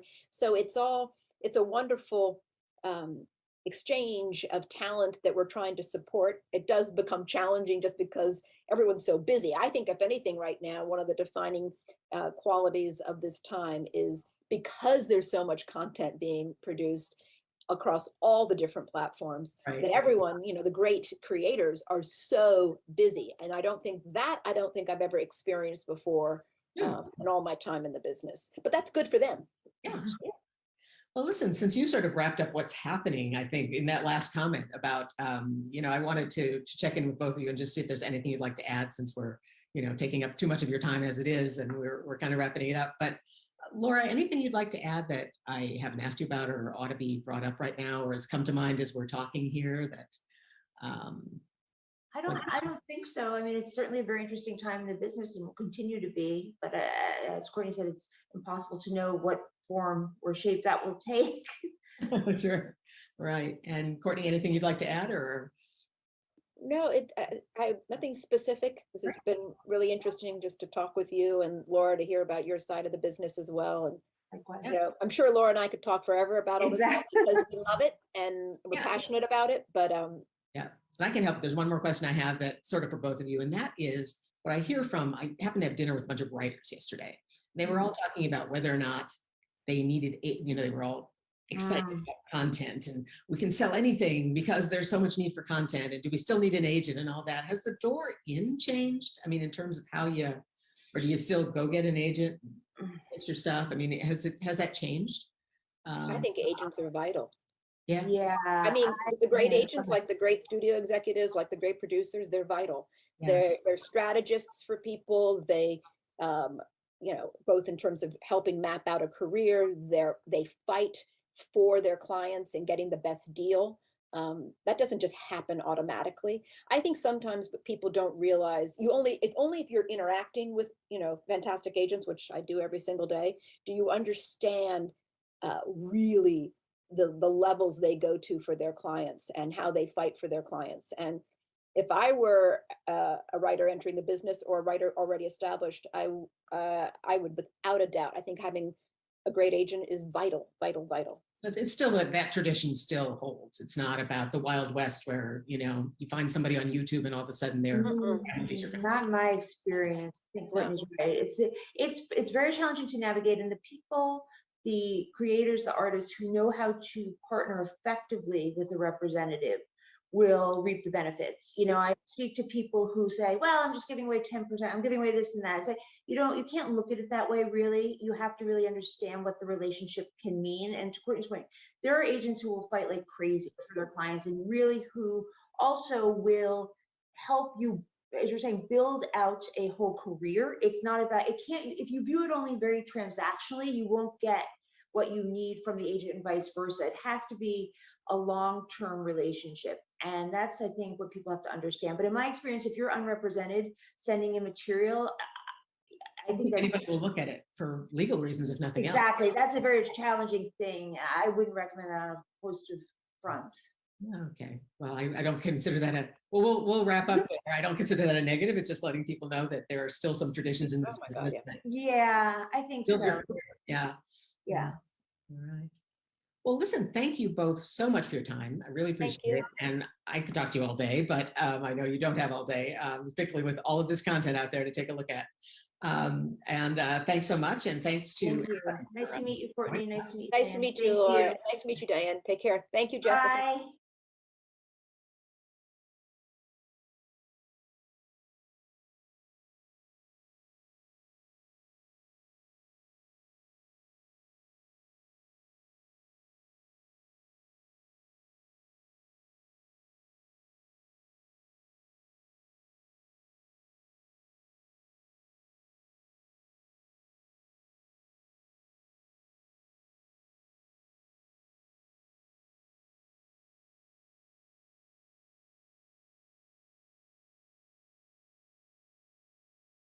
Hello, everyone. I'm Andy Ortiz, a reporter here at TheWrap, and we are so happy to have you here for our 2021 Power Women Summit. Today, as part of our Next Gen Hollywood panel, we have some just absolutely kind of mind-blowingly incredible women from Reservation Dogs. We have Deborah Jacobs from Gossip Girl. We have Jordan Alexander from Cobra Kai. We have Peyton List from Dear Evan Hansen. We have Zoe Luna. And from On My Block, we have Sierra Capri. Hello, ladies. How is everyone doing this morning? Hello. Good. Everyone's excited to be here and very zen and low energy as I clearly am. Yes, Well, very we are excited. Good. We're very excited to have you here today. I want to jump in and I want to start just kind of very generally. This is our Next Gen Hollywood panel. Obviously, you guys all have a kind of very singular experience. It's weird. It's a singular experience, but it's also something that you all share. You're all young women in Hollywood, and it's a feat. I mean, it's just really kind of a different sort of life. So just tell me about living that life. I mean, tell me about the pressures of being a young woman in Hollywood. Zoe, I want to start with you. Oh, wow. It's an interesting experience, for sure. I think it's been interesting learning that you have to learn how to shut your mouth sometimes. You know what I mean? I've been a very expressive person all my life. And so learning to go from having like a big type of family community to learning that maybe that's not the best for you and having like a smaller circle has been really helpful in my process to being able to feel genuinely supported and feeling like I can accomplish more by having just myself as my guide, and then having like a couple like people that are like, hey, like maybe that wasn't the best choice. I'm like, you're right, but I choose that myself, so it's been an interesting dynamic learning how to navigate making decisions for myself as a young woman in this industry, whether that be personal wise or actually like work wise. But it's been a fun one for sure. I'm living my best life, so that's great. Living your best life. It's what we really want to hear. And I do like what you said about having select people to say, hey, maybe that wasn't a great decision. We all absolutely need that. Sierra, what about you? What has your experience in this industry been like? I'm pretty sure like everyone has that same feeling of you really never know what to expect in Hollywood. And I think sometimes you think you're a certain type, or you think that you have to look a certain way, and it's a very pin girl against girl type of field. But the longer I'm in it, it's interesting because I realized like I'm not alone. There's a lot of other girls that this is actually a community, and there's a lot of other women that I can actually speak to and know that there's just certain things that are out of your control, whether it's for a job or for anything dealing with Hollywood. There are things that, I mean, down to like your hair and, skin tone and just like boob size. It's just like weird things in Hollywood that you can that you can talk to and share and relate to with other people in the industry who you guys just all know that you're in it together, and it's not a competitive environment. Such a real thing, talking about boob size. That's like just all women, I think, but like I feel like especially in what you guys do, it's definitely a more specific conversation. So I like that you chose that as an example. Deborah, what about you? I really liked what you just said, and I think that's been part of the plight that I've experienced in coming into the industry as a queer Mohawk Indigenous woman, and I think that's been finding community. For a long time, I felt really isolated, and when I would step on set, I would be like the only either queer person or Native person, let alone Indigenous queer person, for like miles. But as the industry has begun, and what my hope is that it's the very beginning, has become more inclusive and open to hearing stories from different communities, that I've begun to see people like myself and have been able to create projects with them, like with the show Reservation Dogs. But yeah, finding community and feeling that sense of safety is huge for me. And so that's been one of the biggest and most longstanding struggles I've had working as an actor and filmmaker. But I'm beginning to find it, and it's a really great way forward. Absolutely. Jordan, you and I have talked before, and we asked for, your advice for young actresses, and it's been what has been said so far. It's been find your tribe, find your support, and I really love that. So tell me about finding your support in the industry and what you've gone through on this journey. Yeah, I feel like it's very, very important. And like Zoe was saying, sometimes having a ton of people isn't really the solution, more so like a quality over quantity type situation. Like you want to really surround yourself with people who support your art and support you as an individual. But yeah, I think community is really important, whether that's 2 people or 10, you want to have those people around you. And I just believe that like creating art is such a communal act. You want to say something to the world and you want to express yourself and your experience. So yeah, I think it's really, really important. And Peyton, I save you for last just because you have a little bit of a unique experience in this industry, because you are a starlet who started on Disney Channel, right? And there's like a set of expectations that comes with that, I would think. And then as you transition into, different projects as you get older. So tell me about how that has been for you. Yeah, it's been interesting, but I really enjoyed hearing you guys speak on the experience, because it is we're in such a small group of people, like women that are our age coming up in this industry. And it's so comforting to hear your guys' experiences, because I've kind of been coming to the same realizations lately. And, I can learn so much from you guys. But yeah, it's been interesting because I was kind of like the only kid my age. I was surrounded by kids, but I was the only female that was my age on the show and everything else. And that was kind of my high school experience. So coming into the industry now and like working with everyone, and we're all sort of similar ages now and everything else, like it's been very trippy coming out of the pandemic and sort of coming into that, but it's felt very comforting. Yeah, coming out of pandemic life is like it's a trip. I sometimes forget that 2020 actually happened. Time is not real to me anymore.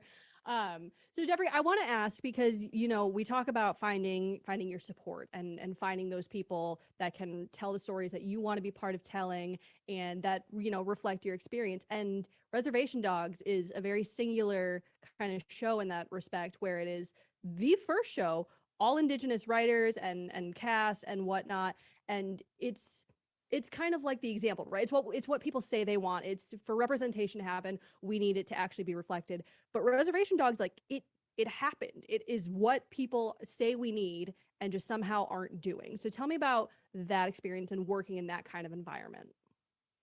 So what's funny about Reservation Dogs, and seems so fitting, is that the entire reason why the show exists isn't because the industry was looking for Indigenous stories. It wasn't because they were like, we're going to pluck Sterling Harjo, this filmmaker, out of obscurity. It's because of an Indigenous filmmaker, Taika Waititi, who's Maori from New Zealand, turning towards his peers and being like, I want to create with the people who I've come up with. Both him and Sterling Harjo came up in the Sundance Native Lab and had known each other for years. And so it seems only fitting that a series like Reservation Dogs came to be because it was opened by, like, the doors were opened by peers and by community. And I think that's what ends up making the project so special, is because it's by Indigenous people and for Indigenous people. And I think in terms of representation, obviously it's hugely important. That's something that I am really passionate about and base so much of my work on. But with a show like Reservation Dogs, to be able to kind of like forget about non-native audiences and to just make a project for us, and to make a show about funny res kids and humans and my cousins and people I grew up with, me as a nerdy res kid growing up in my community. It was so gratifying, and is one of the projects that I'm most proud of in my career. Well, and clearly it's a winning formula, because you got that season renewal. Hey girl, we love to see it. I just hope that it can be an example of, like, it's an Indigenous people telling a story for Indigenous people, and it's like, hey, this works. Maybe let's try this with other cultures and with other people, and actually see that on screen. Devery, I also want to point out, I read somewhere that you were, as a kid, inspired by Harriet the Spy, right? And love that, because also I still kind of want to be a spy to this day because of Harriet the Spy. But no, I'm glad that you say that though, because there's a quote from Harriet the Spy that has stuck with me for years. And I'm so excited I get to bring this up naturally in conversation, but it's a quote by Miss Golly. And she says, "There are as many ways to live in this world as there are people in this world, and each one deserves a closer look." And I feel like that's really, really relevant to reservation dogs. And I think it's the coolest thing. And, you know, Zoe, it's also relevant in projects that you've been a part of. You were part of Raising Zoe, which was hugely personal. Like that's, I think one of the most terrifying things you can do is be part of a project that's so personal like that. So tell me about your experiences in that and how it shaped what you do now. I mean, it's very personal. In a different way than I think most people would understand. And that's because it wasn't necessarily about, I mean, it was a documentary that captured a moment in my life as a child and captured, you know, it had a specific meaning and it had a specific message. And I think a lot of people will associate that with my upbringing and my story. And although it was one part of it, there's a lot that a lot of people don't know about me. And there's a lot of pain and hurt that's happened throughout the years that really do not reflect the subject matter of that documentary. And so with that being said, it's a very personal thing to do as a child, and to, you know, grow up feeling like you have to be the voice of reason for, or like the face of a community or a different type of minority. And it's a lot of pressure, but it's something that I just kind of took on because I was a child, you know, I always wanted to be a part of the industry, and I always wanted to, you know, as a little girl, be like on Disney Channel or something like that, you know? So when I heard of like, oh, you just get to be on camera and share your story, like, great. You know, I was 11, you know, I didn't understand what I was doing. And then learning that there's like a lot of things that you have to reveal, and then learning that, you know, you're speaking for yourself, but you're also representing a whole community. It was really tough. And it was, you know, it's an interesting thing that's followed my life. And I don't regret doing any of the documentaries that I've done, but I hope to do more that actually get to, you know, expose myself. You know, I feel like it would be great. I think for the time it was relevant because we didn't have that much parental support. And, you know, I think it was necessary, but I would love to share my story authentically at some point in my life. But I'm really appreciative that I was a part of many different experiences and collaborations that have included diverse people in it. And yeah, I'm just very grateful that I was able to do that, even though I did not understand really what I was taking on. But you know, I think what life is all about is just kind of accepting that you're in it and just like allowing yourself to take whatever is coming at you and make it either a positive thing or a negative thing, and then learning to make negative things into a positive, you know? So I'm very grateful that I was able to be a part of that. And I just hope to see more honesty be spread throughout the years. And I hope that, you know, all of our voices can, you know, even if they're limited, can create more room for more voices and more stories to come out. Knowing what you know now and projects that you've been a part of, and like you said, you were very young during that project, how for future things would you approach it differently? Because like you said, there's the pressure of saying things probably, you know, exactly right, because you are, like you said, you're expected to be the face of a certain community, but that's really a lot of pressure. So how would you approach this going forward? I mean, definitely how I would approach things moving forward in my career is just doing things a lot more intelligently rather than just emotionally. I think that, you know, as like a Cancer, I kind of just say too much sometimes, or just reveal too much.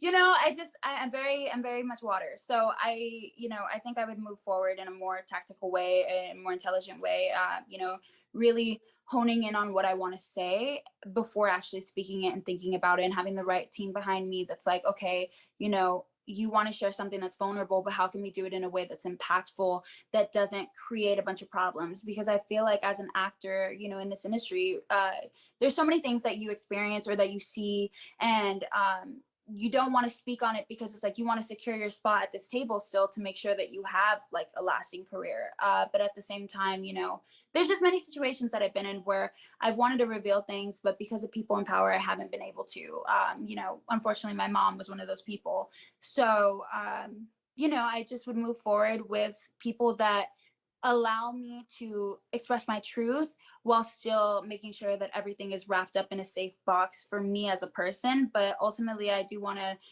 as much as I say I want to move more strategically, I also want to be more reckless, and I want to just share how I feel, because honestly, I think that I've spent a lot of my life hiding how I feel to make other people feel better about themselves. And I think that at what point do we continue to like hinder ourselves and stifle our voices when we're trying to create change? You know, I believe in radical change as much as I'm trying to be guarded. So I would just, it would be a balance of being extremely open and extremely tactful. I like that protecting concept. yourself in the process. Yeah. Yeah. And I like the concept of strategic recklessness. I feel like that's how I need to live my life now. That is actually a really good. I like that. That's good. Yeah. Right. That Thanks. If that's all we come away with today is live your life strategically reckless. strategically. Yes. Exactly. Well, so Sierra, I want to come to you next, because with On My Block, that's also a show that became very beloved very quickly because of its representation, right? Like, it's another community that we are not seeing, those really enunciated community. It's another community that we aren't necessarily seeing so much on screen. So tell me about being pitched On My Block. Was this something that you immediately were like, I need to be a part of this one, like this one right here, this is it? Definitely. No, I literally, when I saw the breakdown, I was like, okay, yeah, this is definitely me. And the fact that the character, she had 3 male best friends, I was like, well, I have 3 older brothers, so I can kind of take my relationships with them to help cultivate the relationships that I form with the other main characters. So I had no idea what to expect. But I definitely agree. I think that it's really important to see yourself represented on screen. And I would like to think that our show was one of the first Netflix original shows that, you know, helped promote diversity and representation and change, and the shift in Hollywood to now we're seeing so many shows have, you know, minority casts, and ours was literally all 4 leads were minorities. So I think that was a really big moment for, you know, for Netflix and for us. And we didn't know what to expect. We were just hoping that we even got a season 2, or that, you know, someone was going to watch season 1. So luckily, you know, 4 seasons later, we were, you know, I'm so blessed and so thankful that we've had the fan base that we've had. But it was definitely, that was the main reason that I was like, yeah, no, I have to book this, is because I was like, this show, I know that it's going to affect a lot of people, and I know that it's going to, even if it wasn't on a broad spectrum, I knew that it was going to help someone in the same environment and in the same circumstances move forward. Was there a moment that you kind of like, you and the rest of your cast, was it like, oh, like we're doing something here? Because I don't think I've ever seen as passionate a fan base, at least like on social media, as the On My Block fans. Like, they fought for you guys, they went to war, like they were ready at all times to do whatever you needed. So was there a moment that you were like, oh, this is awesome? No, legit, like I promise, if it was not for social media and for the internet, we would have not known how our show was received, because Netflix, you know, I feel like Hollywood in general, they just do a good job of not letting you know how well something is doing. So you're thinking in your mind, like, okay, are people watching us? Are they not? And you know, your crew around you, everyone is just like, it's another project, it's another day. So if it wasn't for social media and honestly seeing, you know, all these fans reach out and seeing our fan base grow over time, I kid you not, we probably would still not even have known the impact that it had, which is crazy to say, but it's true. It's incredible. It's one of my favorite things always, is seeing fan bases get motivated and just fall in love with a show. And especially On My Block, Reservation Dogs, you guys built that fan base. But then, you know, Jordan and Peyton, you guys are Gossip Girl and Cobra Kai respectively. You've kind of got like built-in fan bases there, because those are cultural staples. I mean, these are things that people came up with. And, you know, Jordan, we've talked a little bit about this before, but I would love for you to dig in on coming into a project. Like, what is the mentality you have going into it and saying, okay, there are expectations here. Like, there are fans that know what they want to see from this new Gossip Girl. Yeah, I mean, I've never really been like nervous about expectations, like in any aspect of life, like what someone thought I was going to be or what I was going to do. For a long time, I've just been very much kind of forging my own path. So I feel like I was a little bit prepared for that, to come into it. But also, I like it. I think it's great, whether or not people are like passionately upset that their favorite show is being rebooted or whether they love it. I think it's really cool, that people are engaged and they're feeling about something, even if I don't like something, I'm still talking about it with my sister and we're having like a good time being like, oh, how could they, whatever. So I think like it's a win-win situation, and I hope everyone's just having a good time. It's like a healthy way to approach things, Jordan. My goodness. Because if it were me going into Gossip Girl, I'd be actually terrified just because of the mark that show left on pop culture as a whole. So congrats to you, girl. I mean, that's incredible. Peyton, what about you for Cobra Kai? This is not a reboot, it's a sequel series, and it's like not way in the future. That was aggressive, but it's in the future. But it's got characters that again were pop culture icons for a certain generation. So when this comes across your desk and you say, oh, it's Cobra Kai, what are your thoughts going into that? Gosh, yeah. When I first auditioned for it, it was a YouTube show, and I was just coming off of Disney, and I mean, I'd always watched The Karate Kid. Like, it was one of the movies that I had on my DVD player, and my mom was like, this is a rite of passage. Like, you have to watch this movie. But I did not realize the fan base and like the level people connected with that movie when it first came out. Like, I have heard the most beautiful stories, and I feel like people connected with movies so differently in the 80s because, there were so few things that were coming out. We didn't have streaming services. We had such, so few things. So that was just like, I mean, it made an impact in a lot of people's lives. And then it's kind of crazy to see like guys coming up now and saying, oh, I introduced my kids to it, and like the legacy's kind of going on. But I came into it in season 2. So I hadn't even been shown on the show, and I already like was showing up to the airport and people were coming up with like Karate Kid and Cobra Kai posters, and like they immediately welcomed me into the sort of Karate Kid space. And that fan base has been so awesome, so fun. Like we just did our first Comic-Con because of COVID. Like we hadn't been able to do all of them, and like the whole cast went, and it was just so awesome to meet all these fans and just have them be so embracing of me and like the character, and also just share their personal stories of me. And even like a dad went up to Sholo, who plays Miguel, and he was like, you and your character and like Johnny, your relationship with him has healed my relationship with my son. And like we've been able to reconnect again as a family because watching you guys do that and watching these like broken people and relationships come back together after so long, like we kind of learned that it's never too long to just make up again. I'm like, my God, this is like these stories are crazy, and I just feel lucky to be a part of it, really. You just not break down in tears in that moment, because I'd be like, oh my God, this is so great. Oh yeah, 100%. Like I was like, this wasn't even about me. I'm just watching it from the side, and I'm crying. But like it's really cool that what we can do like with these shows and what everyone has done. Like it's cool to see people come together because of it and just have a little community. Well, okay, so talking of, interpersonal relationships and what comes of them in real life from what's on screen, Jordan, one thing I am crazy about in Gossip Girl is the relationship that Julian and Zoya get to have. Because you think, right, they set this expectation that's like, they're going to be catty and they're going to be at each other's throats. There are problematic moments, certainly. Yes. They're sisters.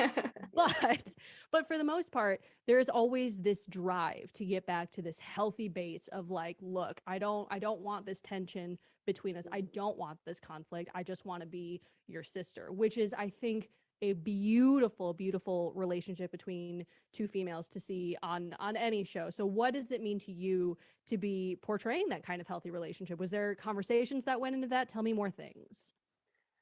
Yeah, I mean, I feel like both Whitney and I were very excited, to have that kind of representation. There's definitely, I mean, it's Gossip Girl, there's going to be drama between everyone, but I feel like there is a really strong undercurrent between Julian and Zoya that is a good example. That being, no matter what happens, you overcome these situations to like experience love and connection and compassion with the people that you care about. And I think that seeing that between women, when historically and probably present day as well, there tends to be this kind of like narrative about the way women relate to each other. And I'm always very excited to see that be challenged and questioned. So yeah, I'm very excited about it. It's beautiful to watch. And on the flip side, Peyton over on Cobra Kai, Tori's got let's call them anger issues. There's What? some stuff there's some stuff bubbling under the surface there, and she does have tension with other women on the show, but specifically Sam. I mean, tell me the balance of playing that, because obviously you want to stay true to the story and the nuances of it, but still, give fans something to look up to. There we go, words. Yeah, it is an interesting thing to balance. It is a feud, and people will come up to me and say, oh, it's crazy to see women fighting over a guy, and I'm like, that's not it at all. I mean, yes, that's part of it, but there's also a lot more to it. And I mean, I think to see women in the sort of karate space and the fighting space too, and like doing stunts and doing all of that, is also what I focus on a lot, because I've had little girls come up to me and say they've taken up self-defense or taken on martial arts or whatever it is because of the show. And that means a lot, because I think girls should be, more in that space, and like hopefully can be inspired by that. But yeah, I just think that the relationships are complicated. And I think it's also not even about just like women not getting along. I think it's just sometimes people come from very different backgrounds or, socioeconomic backgrounds, and they're not going to see each other's sides really. Like they're not, I think that's sort of important. Like just, I don't know, even with like all the politics and everything else, like it kind of just the political divide and everything else kind of reminded me of like our relationships and just not really being able to understand the other person. And I just feel like they get started on a really bad foot, and Tori just thinks Sam will never understand her, and she's too privileged to ever understand really a lot of people. So I think that's more of the relationship. It's complicated. People are confusing all of the time, always. And it's always really fun to me to see those different relationships play out on screen. Sierra, though, one thing that I want to touch on is at the end of On My Block, Sierra, you're just doing your own thing. I mean, you finished the series and you're like, I'm gonna focus on me. I'm gonna do what I need to do. And it's just wonderful. And so just tell me, I mean, when you found out that was how things were gonna go for you, what was your immediate reaction? About time. No. I was very I'm glad that that, like I said, that we've even had 4 seasons and we've been able to watch all of our characters grow and evolve over time. And we're literally a family on and off screen. I think that's why our chemistry is so great. Like I just saw Jessica yesterday and we get dinner all the time and stuff. So I think it's really important to have that type of environment where you guys all can lean on each other for support. And I'm so blessed that, in our last season, we got to really see, for instance, like a relationship with Jasmine, with Jessica's character Jasmine and my character Monse, like got to see them form a relationship and really demonstrate, women empowerment and support and how important that is in this world, especially in the minority community. I feel like that isn't portrayed a lot of the time. So we were very excited and we love working together. So we were just, I'm really happy with the way that things ended. And I know a lot of people aren't. But I think that, it was a nice, pretty bow put on 4 seasons. I mean, you can never please everyone, right? That's just the impossible task of what you ladies do. Is there's always going to be people who think that they're the writers of the show and that they know exactly how things should go. Right. I'm very excited. Jessica had some big news in life recently. Are you ready to be a very cool aunt? Yes, the SEC is so ready.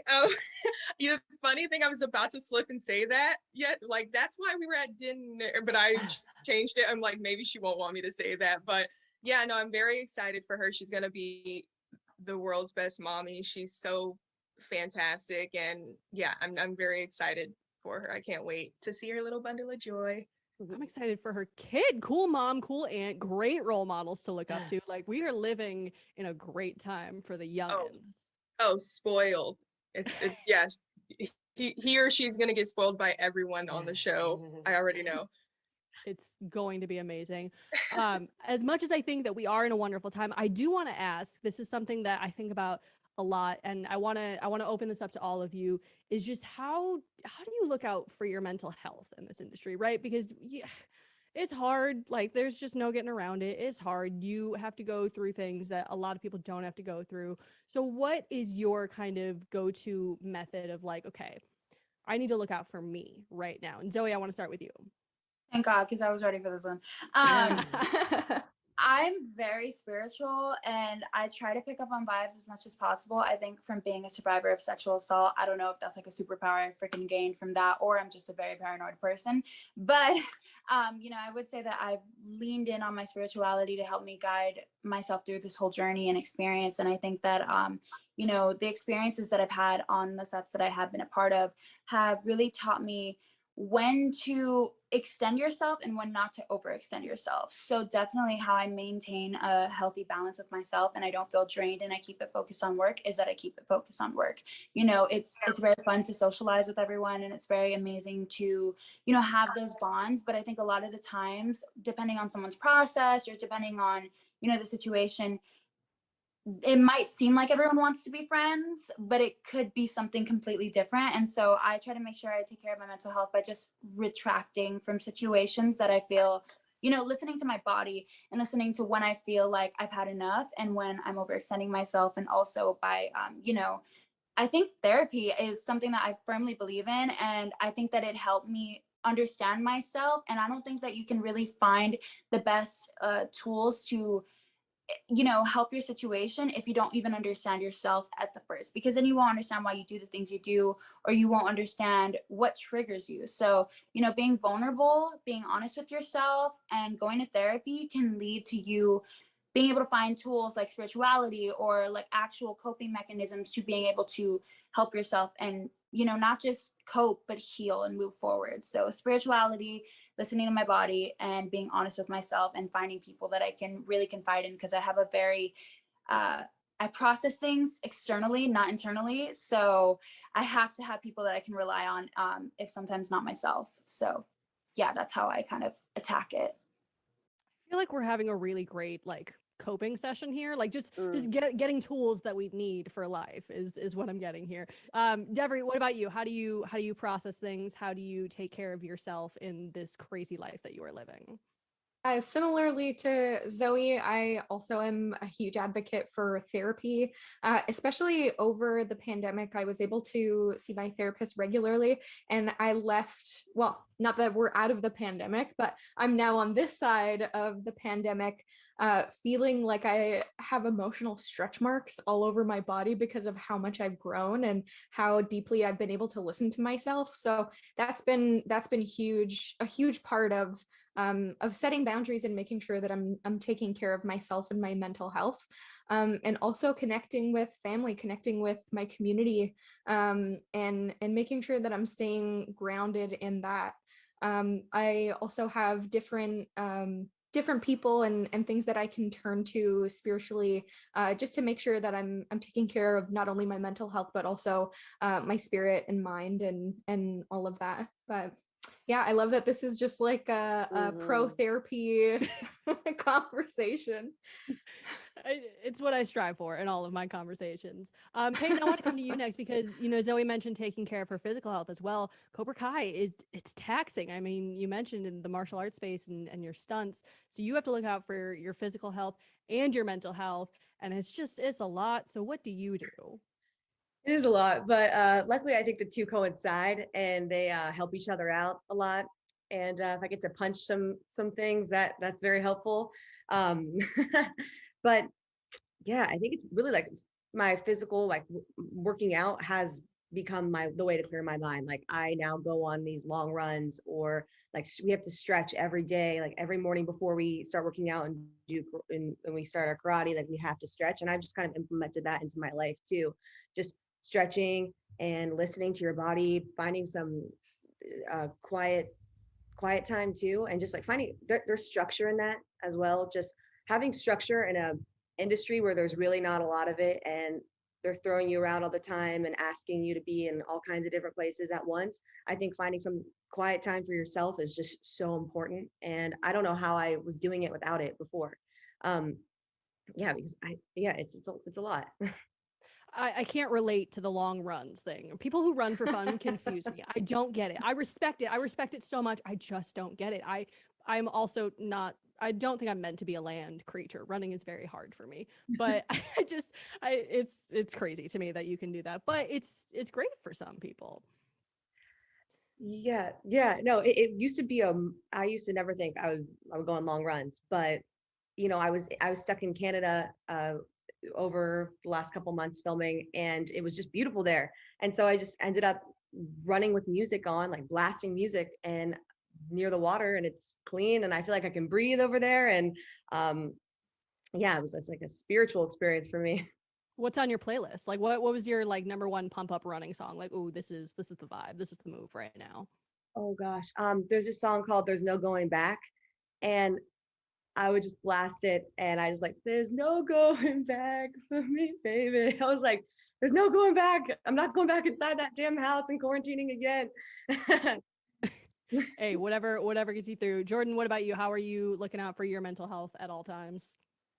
Well, I really loved hearing all of you guys talk about that, because it's just something that I am constantly thinking about. Whether it's like taking on different jobs, or if I want to do some type of social engagement, like I really try to like take a second and listen to myself and like see if I have any reservations about doing something. And if I do, I investigate that. And if I shouldn't do something, then I just don't. You know, I I believe that I am my top priority, and I'm the person who's looking out for me. So doesn't really matter what it would do for my career or what this, that, and the next. It's like I need to make sure that I'm okay. And yeah, definitely like doing yoga, getting outside is really important for me. And I actually getting away from my phone. I like put away my phone last night. Yeah, except for my partner and I, we actually had to like go get something, and it was like a 30-minute drive. And I was like, don't worry, like I'm just gonna draw a map.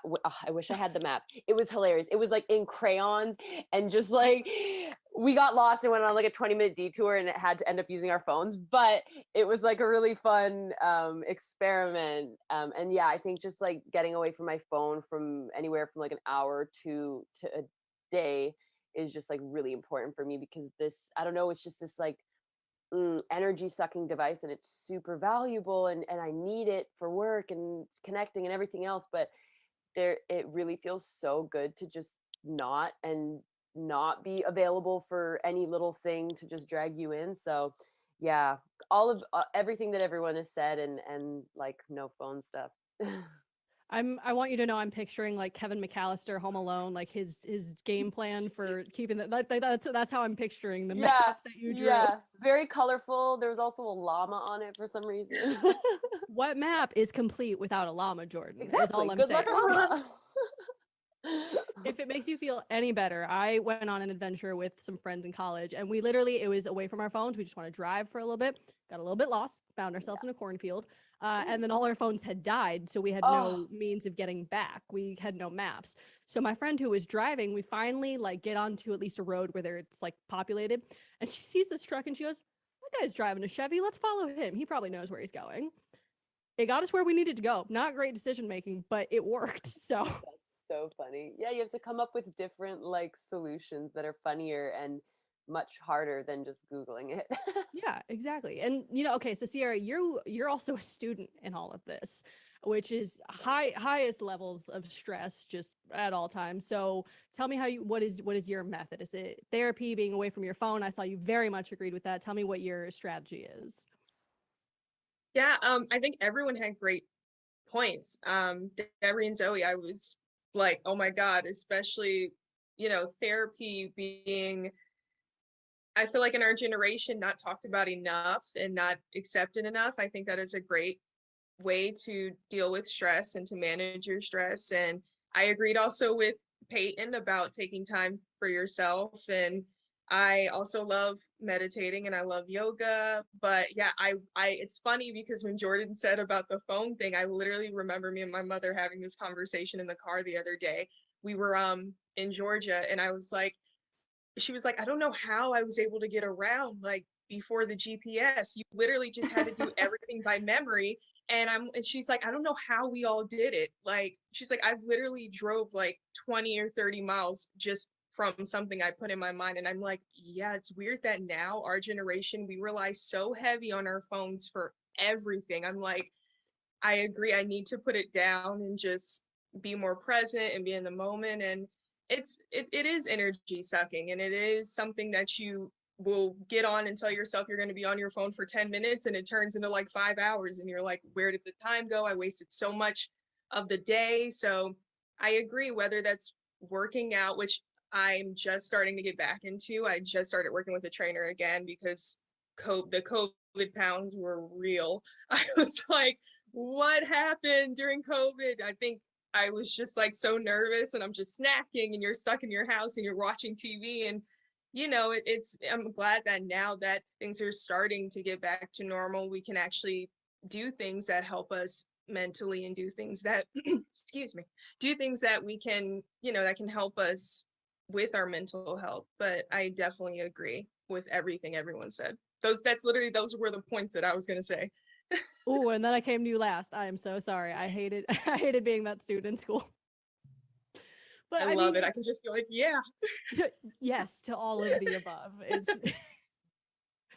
But I like that we're talking about this, especially because Zoe, your most recent project was Dear Evan Hansen, which is very, very heavy subject matter. And it's something that you kind of need to, I would imagine you need to prep yourself working on it, but it's also something you need to kind of prep yourself to watch. So tell me about working in that space, because there's got to be boundaries set so you can take yourself out of it, right? Yeah, well, like I kind of consider it like as a little cameo I did. So I was there, but I wasn't like there. But definitely the times that I was there was it was unexpected, the entire situation when it came to like the subject matter. I mean, I had obviously known about Dear Evan Hansen before, and I had watched the video on YouTube because I never lived in New York. So, or went to a Broadway show of it, because I love Broadway, but I'm just not, it's not what I pay for. So I was very surprised the times that it did get really serious and how there wasn't much prep work for it.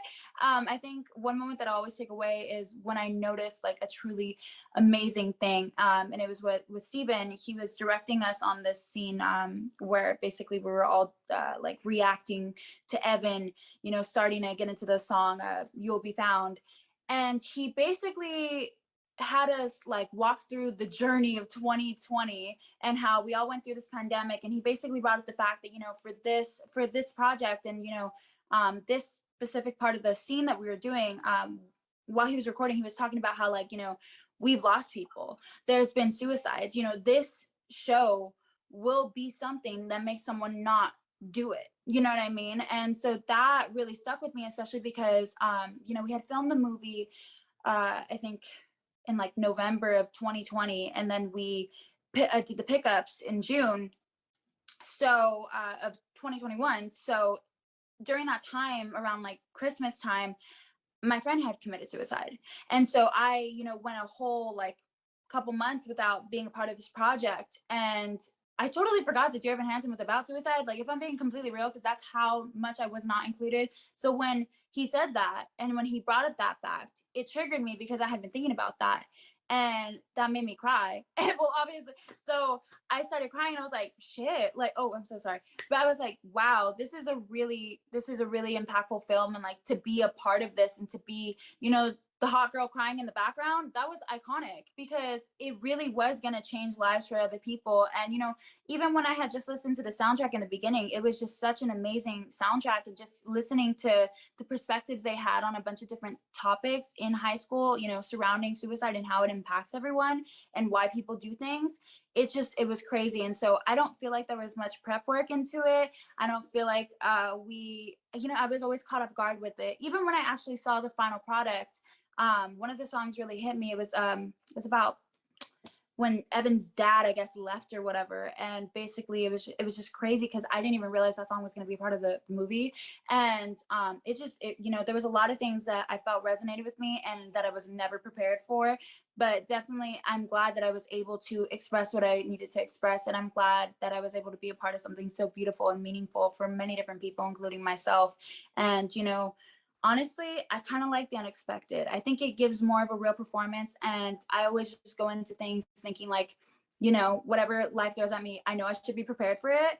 And, I really believe that God puts me through situations that he knows I'm prepared to go through, if that makes sense. And clearly with my friend having a very personal issue, that, was the prep work without being told that we were going to do such an emotional situation like that. Like, I just thought we were going to react. I didn't think he was going to go through this whole monologue. I was like, okay, interesting. Okay. Yeah. We're really getting the details here. Yeah. But it got us all, that whole entire auditorium, when we were doing that pickup shot, we all felt it, it was beautiful. And, I'm just very grateful at the end of the day. So yeah, I don't know if that answered the question, but I believe it did. Okay, cool. I believe any answer is a good answer is what I'm saying. That's hot. I love that. Thank you. Well, no, I'm glad that we get on the subject of, such a heavy subject and that you were unprepared for it. Obviously, all of you have causes that are near and dear to your hearts in individual ways, and you all have platforms with which that you can speak to these issues. And I know, Jordan, it's particularly important for you. I want to ask everyone, but I want to start with Jordan.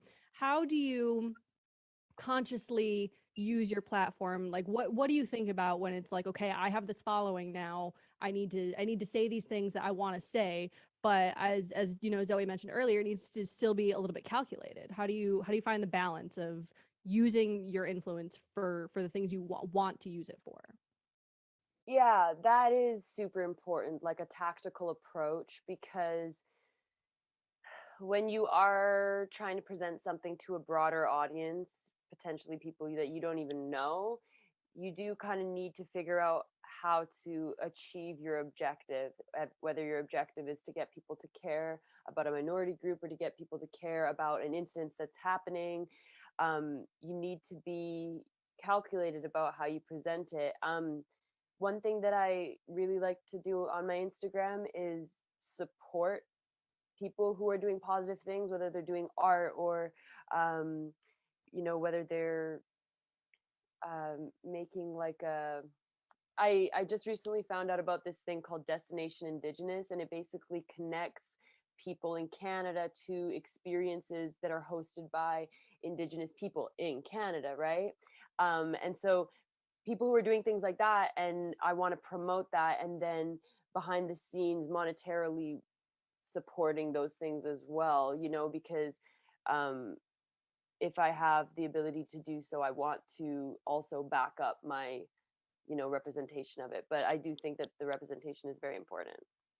Absolutely. And Devery, if my info is correct, you're getting into the writer's room very soon here on Reservation Dogs, and that's a very unique opportunity to really tell a story that you want to tell and that matters. And I'm certain that is not lost on you, but I would love to know how you're preparing yourself and what you want to do with that opportunity. I am beyond grateful to Sterlin, who has uplifted community and all levels of success that he's gone through. And so being a part of the writer's room for Res Dog season 2 is huge for me, but also all of the other writers who are Indigenous and are from different levels of experience. It's just been great. We've actually started the writer's room and have been going. We've been up to like a lot of shenanigans. And I think this season I was just I think my goal of the season for season 2 is to widen the scope of the world, because we've seen only so much with these kids and the res dogs in the show. But I wanted to see more of the community, and also I wanted to honor all of the Indigenous women and aunties that I grew up with. I know there were a lot of uncles in the show in season 1 who are hilarious and are so good. And I was just wanting to bring the experience of Indigenous women into the conversation. And I think that myself and Tazba Rose Chavez and Erica Tremblay, who are the Indigenous women in the writer's room, I think we've all been holding it down. But as for writing and being in the writer's room, Sterling, who is the co-creator of Res Dogs, had known me first and foremost as an actor, but also as a filmmaker, because I also write and direct and produce. And so he knew me from the film festival circuit as we were both indie filmmakers coming up, and he's been huge in helping support and push my career behind the camera as well. And of which, when you were talking about having our causes and issues that we're passionate about be at the forefront is something that I undoubtedly try and bring forward, whether it's through social media, whether it's through lending voices and passing the mic to water protectors and land defenders around the issue of missing and murdered Indigenous women, and so on and so forth, but also having it be brought through my writing as well. Absolutely. I just feel so like fulfilled by this conversation, you guys. I feel like we need to stop here, right? I feel like we've reached the peak and we need to stop in this really, really great place. I want to thank all of you so very much for joining us today. Zoe, Sierra, Devery, Peyton, Jordan, you're all wonderful women. I cannot wait to see what you continue doing. And I hope that those of you watching this panel check out more of our wonderful content at the Power Women Summit. And thank you all for joining us. And hopefully we'll see y'all soon. Thank you. Thank you all. Thank you. So nice. So great to meet all of you. Yeah, this was so much fun. So amazing.